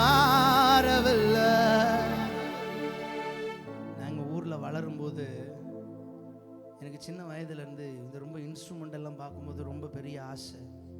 எப்படியாவது வாசிக்கணும், ஒரு நாள் இதை வாசிக்கணும், பாடணும், அப்படியெல்லாம் ஆசை. ஆனால் வாங்கிறதுக்கு வீட்டில் அந்த நாட்களில் வசதி இல்லை, வாங்கிறதுக்குரிய கடையும் ஊரில் இல்லை, எதுவுமே கிடையாது, ரிசோர்ஸு இல்லாத ஒரு இடம். அப்போ எங்கள் ஊரில் இந்த அக்டோபர் 2ம் மே மாதம் ஒரு 3 நாள் மீட்டிங் நடக்கும். அப்போ என்ன பண்ணுவேன் அப்படின்னா, இது ஸ்டேஜுக்கு முன்னாடி போய் இப்படி வாசிக்கிறவங்களுக்கு கீழே போய் தான் உட்காந்துருப்பேன். இங்கே உட்காந்து மீட்டிங்கை பார்க்க மாட்டேன், அவங்களையே பார்த்துட்ருப்பேன் ரொம்ப நேரமாக, ரொம்ப நேரம் அவங்களே பார்த்துட்டு இருப்பேன். ஆனால் நாள் ஒன்று வந்தபோது ஒரு பாஸ்டர் என்னை பார்த்து கேட்டார். அவர் கிட்டார் வாசிக்கிறத பார்த்து எனக்கு ரொம்ப பிடிச்சிருச்சு. அப்போ அவர் கிட்டாரை ஒரு நாள் டிங்குன்னு தட்டி விட்டுட்டேன். அப்போ ஒரு கேரல் ரவுண்ட்ஸ் ப்ராக்டிஸ் நடந்துட்டு இருந்தது, அந்த பிரேக் டைம்.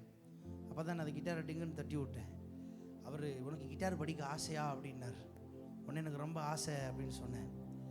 ஸோ அவர் எனக்கு ஒரு 3 கார்டு பிடிச்சி விட்டார். அதுதான் என்னுடைய ஆரம்பம். ADE பிடிச்சி விட்டார். அது மட்டும்தான் எனக்கு தெரியும். அதுக்கப்புறம் நான் என்ன பண்ணுவேன் அப்படின்னா, சர்ச்சுக்குள்ளே போய் உட்காந்துருப்பேன், பலிபீடத்தில் போய் உட்காந்துருப்பேன். சர்ச்சில் கதவை பூட்டிட்டு நல்லா டோரை லாக் பண்ணி விட்டுட்டு, அந்த சர்ச் எங்கள் வீட்டுக்கும் சர்ச்சுக்கு கொஞ்சம் தூரம், சின்ன பையன் நடந்தே போவேன், எதை எதிர்பார்க்க மாட்டேன். எனக்கு அவ்வளோ ஒரு வாஞ்சை, அவ்வளோ ஒரு ஏக்கம். காட்டுக்குள்ளே இருக்கும் சர்ச்சு. அந்த காட்டுக்குள்ளே போய் சபையில் போய் உட்காந்து கதவெல்லாம் அடைச்சி விட்டுட்டு இந்த கீபோர்டு எடுத்து திறந்து வச்சுட்டு நான் ஏசப்பா பார்த்து கேட்பேன், எனக்கு சொல்லித்தர யாரும் இல்லைப்பா, எனக்கு படிக்கவும் காசு இல்லை, வசதி இல்லை, எனக்கு ஒன்றுமே இல்லை, எனக்கு நீங்கள் சொல்லி கொடுங்க. ஆனால் இன்னைக்கு நான் யோசிச்சு பார்க்குறேன், நான் ஜெபிச்ச ஜெபமெல்லாம் அது நான் போக, நான் விதைச்ச விதையெல்லாம் அது தரிசமாறவில்லை.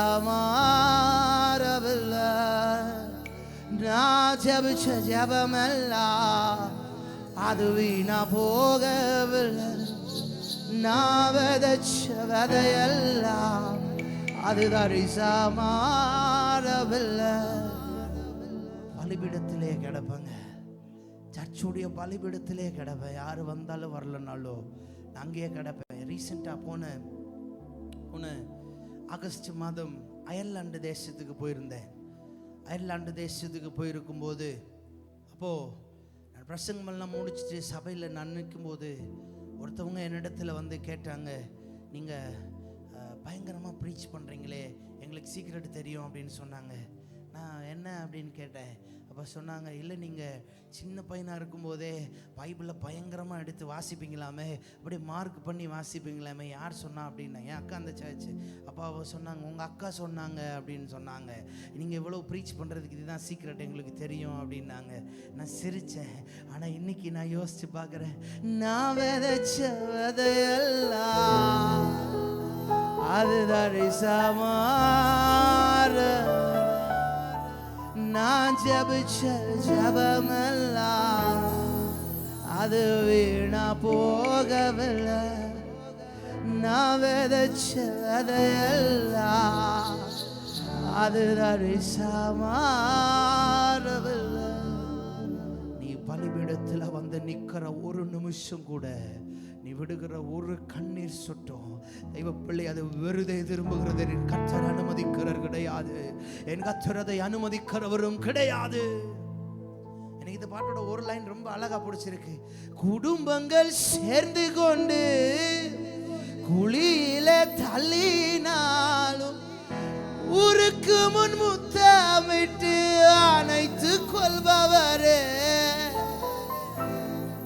நீர் செய்தத நினைச்சு நன்றி சொல்லுது மனசு.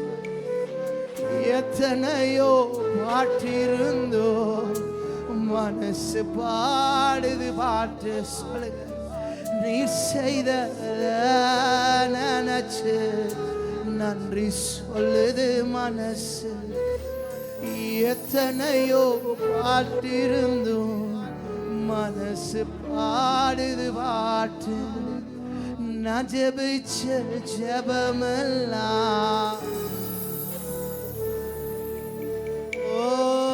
நான் விதைச்ச விதையெல்லாம் சத்தத்தை உயர்த்தி நான் ஜெபிச்ச ஜெபமெல்லாம்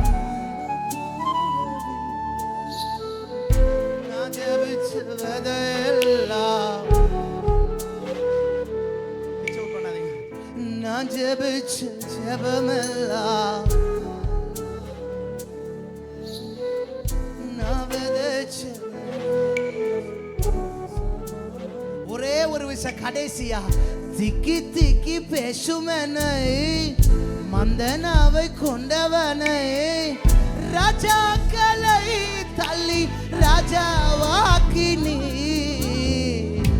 அழைப்பே இல்லை என்று அழைத்து சொன்னவர் முன் அரியணை கொடுத்து என்னை அரசனாக்கி நீ திக்கி திக்கி பேசுமனை மந்தனாவை கொண்டவனை ராஜாக்களை தள்ளி ராஜாவாக்கி நீ அழைப்பே இல்லை என்று அழைத்து சொன்னவர் முன் அரியணை கொடுத்து என்னை நீர் மட்டும் இல்லைனா எத்தனையோ பேர நம்பி ஏமாந்தும் போயிருப்பேன் நீர் மட்டும் இல்லைனா என்னன்னா எத்தனையோ பேர நம்பி ஏமாந்து போயிருப்பேன் நான் ஜெபிச்ச ஜெபமெல்லாம் இதுதான் உன் பலிபீடம் ஐயா, இதுதான் உன் பலிபீடம். இப்ப சொல்லு, அப்பாட்ட சொல்லு, நீ ஜெபிக்கிற ஜெபங்களுக்கு பதில் வருகிறது. நீ பலிபீடத்துக்கு கொண்டு வரப்படுவாயானா வாக்குத்தத்தம் உன் வாழ்க்கையில நிறைவேறும். வாக்குத்தத்தம் வெறுதே திரும்புவதற்கல்ல, கர்த்தருடைய வார்த்தை வெறுதே திரும்புவதற்கல்ல. அன்பு ஊழியனே, என்ன தரிசனத்தோடு கர்த்தர் உன்னை அழைத்தாரோ அதே அழைப்பின் நோக்கம் நவதச்செல்லாம் நஜபிச்சு ஜபமெல்லாம் அப்பா நவதச்செல்லாம் நஜபிச்சு ஜபமெல்லாம் தேவ பிரசன்னம் நிரப்பட்டும். நவதச்செல்லாம் அப்படி ரெண்டு கையை உயர்த்தி கேளுங்க பார்க்கலாம். ஜெபாவி இன்னும் இன்னும் ஊற்ற வேண்டுமே, மகிமையை இன்னும் இன்னும் பார்க்க வேண்டுமே. ஜெபாவி இன்னும் இன்னும் ஊற்ற வேண்டுமே, மகிமையை இன்னும் இன்னும் பார்க்க வேண்டுமே. ஆவியில் நிரம்பணும், ரகசியம் பேசணும். ஆவியில் நிரம்பணும், ரகசியம் பேசணும். கையளவு மேகாது என் கண்கள் பார்க்கணும். வானம் திறக்கணும், அற்புதம் நடக்கணும். வானம் திறக்கணும், மகிமை இறங்கணும். எழுப்புதல் வெறுமழை தேசத்தில் வையனோ, எழுப்புதல் வெறுமழை தேசத்தில் வையனோ. எழுப்புதல் வெறுமழை தேசத்தில் வையனோ. ஜெபாவி இன்னும் இன்னும் உங்க மகிமையை இன்னும் இன்னும். இப்ப நீங்க மாத்திரம் கேட்டுக்கிட்டே இருங்க பார்க்கலாம். ஜெபாவி இன்னும் இன்னும் உங்க மகிமையை இன்னும் இன்னும் பார்க்க வேண்டும். ஒரே ஒரு விஷயம், நான் ஜெபிச்ச ஜெபமெல்லாம் சத்தத்தை உயர்த்தி நான் விதைச்ச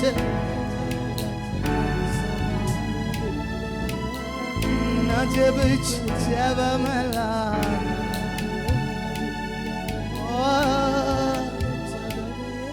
அதுதான் பலிபீடத்துக்கு வந்துட்டேன்னா பாருங்க, இப்பவே எவ்வளவு மகிமையா இருக்குல்ல. இப்பவே யாராலும் எந்திரிச்சு போக தோணல. இதுதாங்க கர்த்தருடைய பிரசனம், இதுதாங்க கர்த்தருடைய ஆளுக. அப்பா இறங்கிட்டாருன்னா அப்பா வீட்டை விட்டு வெளியே போகணும்னு யாருக்கும் தோணவே தோணாதுங்க. அப்படிதான் வாழ்க்கையில் வளர்ந்தேன். பலிபீடத்திலேயே இருப்பேன், சர்ச்சுக்குள்ளேயே தான் இருப்பேன். என்ன தான் படித்தாலும் என்ன பண்ணாலும் சர்ச்சுக்குள்ளே தான் அந்த கீபோர்டை திறந்து வச்சு அப்படியே உட்காந்துட்டு இருப்பேன். ஆனால் இன்னைக்கு நான் திரும்பி பார்க்கிறேன், என் தனி அறைக்குள்ள நான் வேதத்தை வாசித்து ஜெபித்தது ஒரு பலிபீடம், என் சபையினுடைய பலிபீடம், காத்து கிடந்த ஒரு பலிபீடம். இன்னைக்கு கர்த்தர் தேசங்களுக்கு ஆசீர்வாதமாய் வைத்திருக்கிறான். இன்னைக்கு கர்த்தர், நான் ஒன்று சொல்லணும், ஒரு டெஸ்டிமோனி சொல்லட்டுமா? ஆண்டோடைய கிருபையினால் அடுத்த மாதம் நான் ஆஸ்திரேலியா தேசத்துக்கு போகிறேன். அப்போது நேற்று மதியானம் பாருங்கள், இங்கே மீட்டிங் முடிச்சுட்டு போகும்போது எனக்கு கண்டினியூஸாக கால் வந்துட்டே இருந்தது. நான் எடுக்கவில்லை, ஃபோனை மீட்டிங்கில் சைலண்டில் வச்சுருந்தேன். அப்போ அங்கே பாஸ்டரோட போய் உட்காந்து பேசிகிட்டு இருக்கும்போது தான் பார்த்தேன் கால்ஸ் வந்து கொண்டே இருந்தது. அப்புறம் எடுக்கும்போதே கேட்டாங்க, இந்த மாதிரி கேள்விப்பட்டோம் நீங்கள் ஆஸ்திரேலியாவுக்கு வர்றீங்கன்னு சொல்லி. நான் சில குறிப்பிட்ட சிட்டிக்காக டேட்டெல்லாம் அலர்ட் பண்ணி கொடுத்துருந்தேன். அப்போ எனக்கு ரொம்ப சந்தோஷம். திடீர்னு கேட்டாங்க, பிரிஸ்பேனுக்கு நீங்கள் ஒரு வாரம் வர முடியுமா, ஒரு வாரம் பிரிஸ்பேனுக்கு வர முடியுமான்னு கேட்டாங்க. நான் பிரிஸ்பேன் எல்லாம் நியூஸ் பேப்பரில் தான் படிச்சிருக்கிறேன். ஆனால் என் இருதயத்தில் ஒரு காரியம் எனக்கு ஞாபகம் வந்தது. நான் ஜெபிச்ச ஜெபமெல்லாம், நான் விதைச்ச விதையெல்லாம், நான் ஜெபிச்ச ஜெபமெல்லாம், நான் விதைச்ச விதையெல்லாம். குடும்பங்கள் சேர்ந்து கொண்டு உன்னை குழியில போடலாம். தெய்வ பிள்ளையே, உன் சொந்த பந்தங்கள் உனக்கு விரோதமா பேசி உன்னை அழிக்க நினைக்கலாம். ஆனா நீ வேறு பிரிக்கப்பட்டு, தோல் உரிக்கப்பட்டு, அழுக்கு அகற்றப்பட்டு, பழுதற்றவனாய் செயல்படுகிறவனா நீ பலிபீடத்துக்கு ஓடி வா. உனக்காய் பரிந்து பேசி வழக்காடி நன்மைகள் செய்ய வாக்குத்தத்தத்தை நிறைவேற்ற ஒருவர் இருக்கிறார். ஐசக் சூழ்நிலையை பார்த்து நீயும் ஓட வேண்டியவன் அல்ல, சூழ்நிலையின் நடுவில் நின்று சாதிக்க வேண்டியவன். ஈசாக்கே, சூழ்நிலை விதைக்கிறதுக்கு உன்னிடத்துல விதை இல்லை, ஆனாலும் விதை 100 மடங்கு நெக்ஸ்ட் லெவலும் அப்படியே வந்துருச்சு. அந்த சூழ்நிலை உள்ள வந்துச்சு, அப்படியே நின்று பார்க்க வேண்டியவரை மட்டும் பார்த்தான், வேற யாரையும் பார்க்கல. அவனுக்கு தெரியும் அவன் பலிபீடத்துக்கு கொண்டு வரப்பட்டவன். இந்த வசனம் ரொம்ப அழகா சொல்லுது, தனக்கு சொல்லி இருந்த தேவன், தனக்கு சொல்லி இருந்த, யாரோ ஒருத்தர் சொல்லி கொடுத்துவான்னு சொல்லல, தனக்கு சொல்லி இருந்த இடத்துக்கு வந்தார்கள். உன் பலிபீடத்துக்கு நீ உண்மையா வருகிறாய் அம்மா? எப்படி வருவாயானால் வாக்குத்தத்தம் கொடுக்கப்பட்டது எல்லாம் உன் வாழ்க்கையில் என்ன நடந்தால் அது நடக்கும். இரண்டாவது பாயிண்ட் மாத்திரம் சொல்லி முடிக்கிறேன். 26வது அதிகாரம் 18வது வசனம். ஈசாக்கினுடைய வாழ்க்கையில வாக்குத்தத்தம் நிறைவேறுகிறதற்கு காரணம், தன் தகப்பனாகிய ஆபிரகாமின் நாட்களில் வெட்டினவைகளும் ஆபிரகாம் மரித்தபின் பெலிஸ்தர் தூர்த்து போட்டவைகளும் அனுதுறவுகளை மறுபடியும் தோண்டி. போதும், இரண்டாவது காரியம் ஜெயிக்கிறதுக்கு காரணம் மறுபடியும் தோண்டினான். which means திரும்ப எழுப்பி விட்டான். அப்போ எதை மறுபடியும் தோண்டினா? சிலர் இன்னைக்கு பாருங்க, பல காரியம் நம்முடைய மூத்த தலைவர்கள் ஊழியர்கள் எல்லாம் கத்தர் எழுப்பி சபைகளுக்கு என்று சொல்லி கொடுத்த காரியத்தை நிறைய இன்னைக்கு மூடப்பட்டு இருக்கிற. அது ஒன்று அப்படி மூடுறாங்க, ரெண்டாவது தன்னுடைய சுயத்தினால மூடி வைக்கிற அனுபவம். ஜெப வாழ்க்கையை மூடிடுறாங்க, வேத வாசிப்பை மூடிடுறாங்க, பரிசுத்த வாழ்க்கையை மூடிடுறாங்க. இன்னைக்கு எல்லாத்தையும் நிறைய நேரங்களில் மூடி வச்சிடுறாங்க. ஆண்டவர் சொல்றாரு, மூடுனதெல்லாம் தோண்டி எடுங்கிறார். ஆவிக்குரிய வாழ்க்கையில தம்பி எதை மூடி வச்சு அதை கொஞ்சம் தோண்டி எடுங்க அப்படிங்கிறாரு கர்த்தர். எதை உள்ள பதுக்கிட்டீங்களோ ஓகே அப்படின்னு ஆண்டனைக்கு அதெல்லாம் தோண்டி எடுக்க சொல்றார். சூழ்நிலையை பார்க்கும்போது உனக்கு அதெல்லாம் தோண்டி எடுக்கணும்னு தோணாது. ஆனால் ஆண்டவர் சொல்றார், சூழ்நிலையின் நடுவுல தான் நீ தோண்டி எடுக்கணும்னு கர்த்தர் விரும்புறார். அந்த பஞ்சத்தின் நடுவுல, அந்த ஒண்ணுமே இல்லாத சூழ்நிலையின் நடுவுல தான் நீ தோண்டி எடுக்கணும்னு கர்த்தர் விரும்புகிறா. கர்த்தர் விரும்புகிறா. கர்த்தர் விரும்புகிறா. அதனால இன்னைக்கு சூழ்நிலையை பார்க்காதீங்க, தோண்டி எடுங்க. ஆதி காலத்தில் எப்படி ரட்சிக்கப்பட்ட ஆரம்பத்தில் எப்படி ஜெபம் பண்ணீங்க? சிலர் கேட்டால் சொல்லுவாங்க, பாஸ்டர் நான் ஆரம்பத்தில் நான் எப்படி ஜெபம் பண்ணேன் தெரியுமா? ஆண்டவர் கேட்குறாரு, இப்போ எப்படி இருக்குன்னு கேட்குறாரு. அதை கொஞ்சம் தோண்டி எடு. கரெக்டாக தான் சொல்கிறேன். ஆரம்பத்தில் ஜெபம் பண்ணல, அது இப்போ கொஞ்சம் காணாமல் போயிருச்சுல்ல. ஆரம்பத்தில் தனி அறைக்குள்ள பைபிள் எடுத்துகிட்டு உட்கார்ந்தல்ல, அது இப்போ கொஞ்சம் காணல. உனக்கு ரெஸ்பான்சிபிலிட்டி அதிகமாக குடும்பத்தில் பழுக்கள், வேலை பழுக்கள் அதிகமாக அதை தூக்கி தூரமாக வச்சுட்டல்ல. அவர் சொல்றாரு, கொஞ்சம் தோண்டி எடு அப்படிங்கிறார். மறுபடியும் தோண்டி எடுத்ததுனால ஈசாக்கு ஜெயித்தானாங்க. இன்னைக்கு ஆண்டவர் சொல்றார் மறுபடியும் தோண்டியிடு. மூணாவது காரியம் ஆதியாகமம் 26:11 லகாய்ரோய் துருவுக்கு சமீபமாய் குடியிருந்த இதை காண்பிக்கிறதுனால் கன்சிஸ்டன்சி, நிலைத்திருக்கிற அனுபவத்தை காண்பிக்கிறது. நிலைச்சு நிற்கிறது. ஏதோ ஒரு நாள் ஜெபம் பண்ணிட்டு போறதல்ல, ஏதோ ஒரு நாள் வந்து பாடிட்டு போறதல்ல, ஏதோ ஒரு நாள் அப்படியே ஆராதிச்சுட்டு போறதல்ல, நிலைச்சு நிற்கிற அனுபவம் ஒவ்வொரு நாளும். பாருங்க, தானியேலுக்கு விரோதமா பைபிள் சொல்லுது, அவனுக்கு விரோதமாய் அந்த பத்திரம் எழுதி கையெழுத்து வைக்கப்பட்டது என்று அறிந்த போதிலும் as usual வழக்கத்தின்படியே 3 நேரம் ஜெபம் பண்ணானா. எதை குறிச்சும் பயப்படலங்க, நிலைச்சு நின்னா. பிரதானிகளில் ஒருவன், ஐபிஎஸ்க்கு ஈக்குவலான ஒரு பதவி, ஆனா நிலைச்சு நின்னா.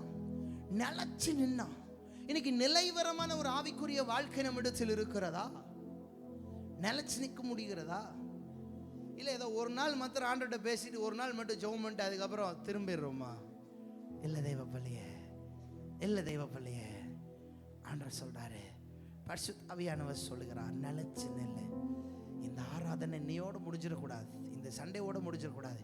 உங்க வீடுகளில் எதிரொலிக்கணும். திரும்ப இந்த ஆராதனையுடைய மகிமை சபைக்குள்ள பெரிய தாக்கத்தை உண்டாக்கிக்கிட்டே இருக்கணும். அதான் நிலைச்சு நிற்கிற அனுபவம். இன்னைக்கு நம்ம எப்படி இருக்கிறோம்னா, ஏதாவது பிரச்சனைனா மட்டும் இயேசுட்ட வரோம், இம்மைக்காக மாத்திரம் கிறிஸ்துவை நம்பி கொண்டிருக்கிறோம். அப்ப நான் மிகவும் பரிதபிக்கப்படத்தக்கவர்களாக இருப்போம் அப்படின்னு சொல்லி இருக்கிறார். தேவ சொன்னவன், நீங்க அப்படிப்பட்ட ஆட்கள் இல்லைன்னு எனக்கு தெரியும். நீங்க எல்லாம் நல்லா ஆராதிக்கிறவங்க. ஆனா என்னன்னா, கொஞ்சம் இன்க்ரீஸ் பண்ணுங்க. பக்கத்தில் பார்த்து சொல்லுங்க, கொஞ்சம் இன்க்ரீஸ் பண்ணுங்க, கொஞ்சம் அதிகமாக்குங்க, அளவை கொஞ்சம் அதிகமாக்குங்க, ஆராதனை அதிகமாக்குங்க, ஜெபத்தை அதிகமாக்குங்க, வேத வாசிப்பை அதிகமாக்குங்க. நிலைச்சு நின்றுக்கிட்டே இருங்க. நடக்க வேண்டியது தானா நடக்கும். நீ அவருக்காய் நிலைத்து நிற்பாயானால் உடைய வாழ்க்கையில் எதை அவர் செய்யணுமோ அவர் தானாய் செய்வார். இந்த 3 காரியமும் ஈசாக்குக்குள்ள இருந்தது. அவன் பலிபீடத்துக்கு வந்தான், அவன் தோண்டி எடுத்தான், அவன் நிலைச்சு நின்னா. இது 3 இருந்ததுனால கர்த்தர் அவன் பெயரை பிரஸ்தாபப்படுத்தினா. அதே தேசத்தில், அதே இடத்துல, அதே பஞ்சத்தின் நடுவில் அவன் தலையை கர்த்தர் உயர்த்தி வர வர வர விருத்தியாக்கி கொண்டே இருந்தா. இன்னைக்கு என் வாழ்க்கையில அந்த வாக்குத்தத்தம் நடக்கணும்னு சொல்றவங்க அப்படி எழும்பி நில்லுங்க பார்க்கலாம். இருக்கிற இடத்துல அப்படி எல்லாரும் எழும்பி நில்லுங்க பார்க்கலாம். பாச கொடுக்கப்பட்ட வாக்குத்தத்தத்துக்கும் என் வாழ்க்கைக்கும் அதே பாடு கொடுக்கப்பட்ட வாக்குத்தத்தத்துக்கும் என் வாழ்க்கைக்கு சில நேரங்களில் சம்பந்தமே இல்லாதது மாதிரி இருக்கு. நிறைய நேரம் ஏதோ நடக்குது, நான் அதை பார்த்து பயப்படுறேன், அதை பார்த்து என்ன செய்யறதுன்னு எனக்கு தெரியல. ரபாலா ஷண்டர் ரகமான ரிதியாம் ரபனா.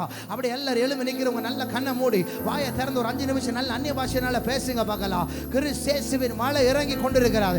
இயேசு கிறிஸ்துவின் மழை, அவருடைய அபிஷேகத்தின் மழை இறங்கி கொண்டிருக்கிறார். பெற்றுக்கொள்ள விரும்புறவங்க மாத்திரம் நல்ல சத்தத்தை உயர்த்தி வாக்குத்தத்தங்கள் நிறைவேறுகிற ஒரு காலங்களுக்குள்ள, வாக்குத்தத்தம் வாழ்க்கையில நிறைவேறுகிற ஒரு காலத்துக்குள்ள வந்திருக்கிற தெய்வ பிள்ளை, இது நீ சோர்ந்து போக வேண்டிய நேரம் அல்ல, இது நீ தடுமாற வேண்டிய நேரம் அல்ல, இது நீ பின்வாங்க வேண்டிய நேரம் அல்ல, இது நீ பலிபீடத்துக்கு ஓடி வர வேண்டிய ஒரு நேரம்.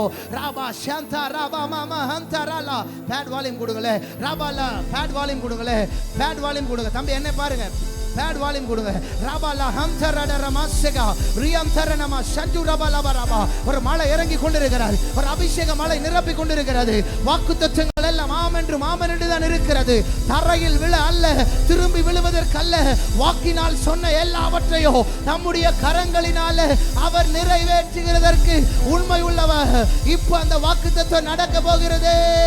முந்தின காரியம் இனி இல்லையே, பழையதெல்லாம் ஒளிந்து முந்தின காரியம் இனி இல்லையே, பழையதெல்லாம் ஒளிவிடுதே. கர்த்தரோ இறங்கி செயல்பாடுவே, கர்த்தரோ இறங்கி செயல்பாடுவே. புதிய நன்மைகள் எனக்காலுவே, புதிய நன்மைகள் எல்வராசி எல்வராசி எல்வராசி. தடைகள் உடைப்பவரே எல்வராசி எல்வராசி. தடைகள் உடைப்பவர் ரத்தோ ரபா சந்தராலா. நாட்கள் கீழா வெடிப்புக்காருபவரே, துன்பத்தில் கண்ட நாட்கள் கீழா வெடிப்புக்காருபவரே. தலையை உயர்த்திடும் தேவன் என்னோடு இருக்க பயம் இல்லையே. நிலைமை அறிந்திடும் தேவன் அவர் என்னோடு இருக்க பயம் இல்லையே. தலையை உயர்த்திடும் தேவன்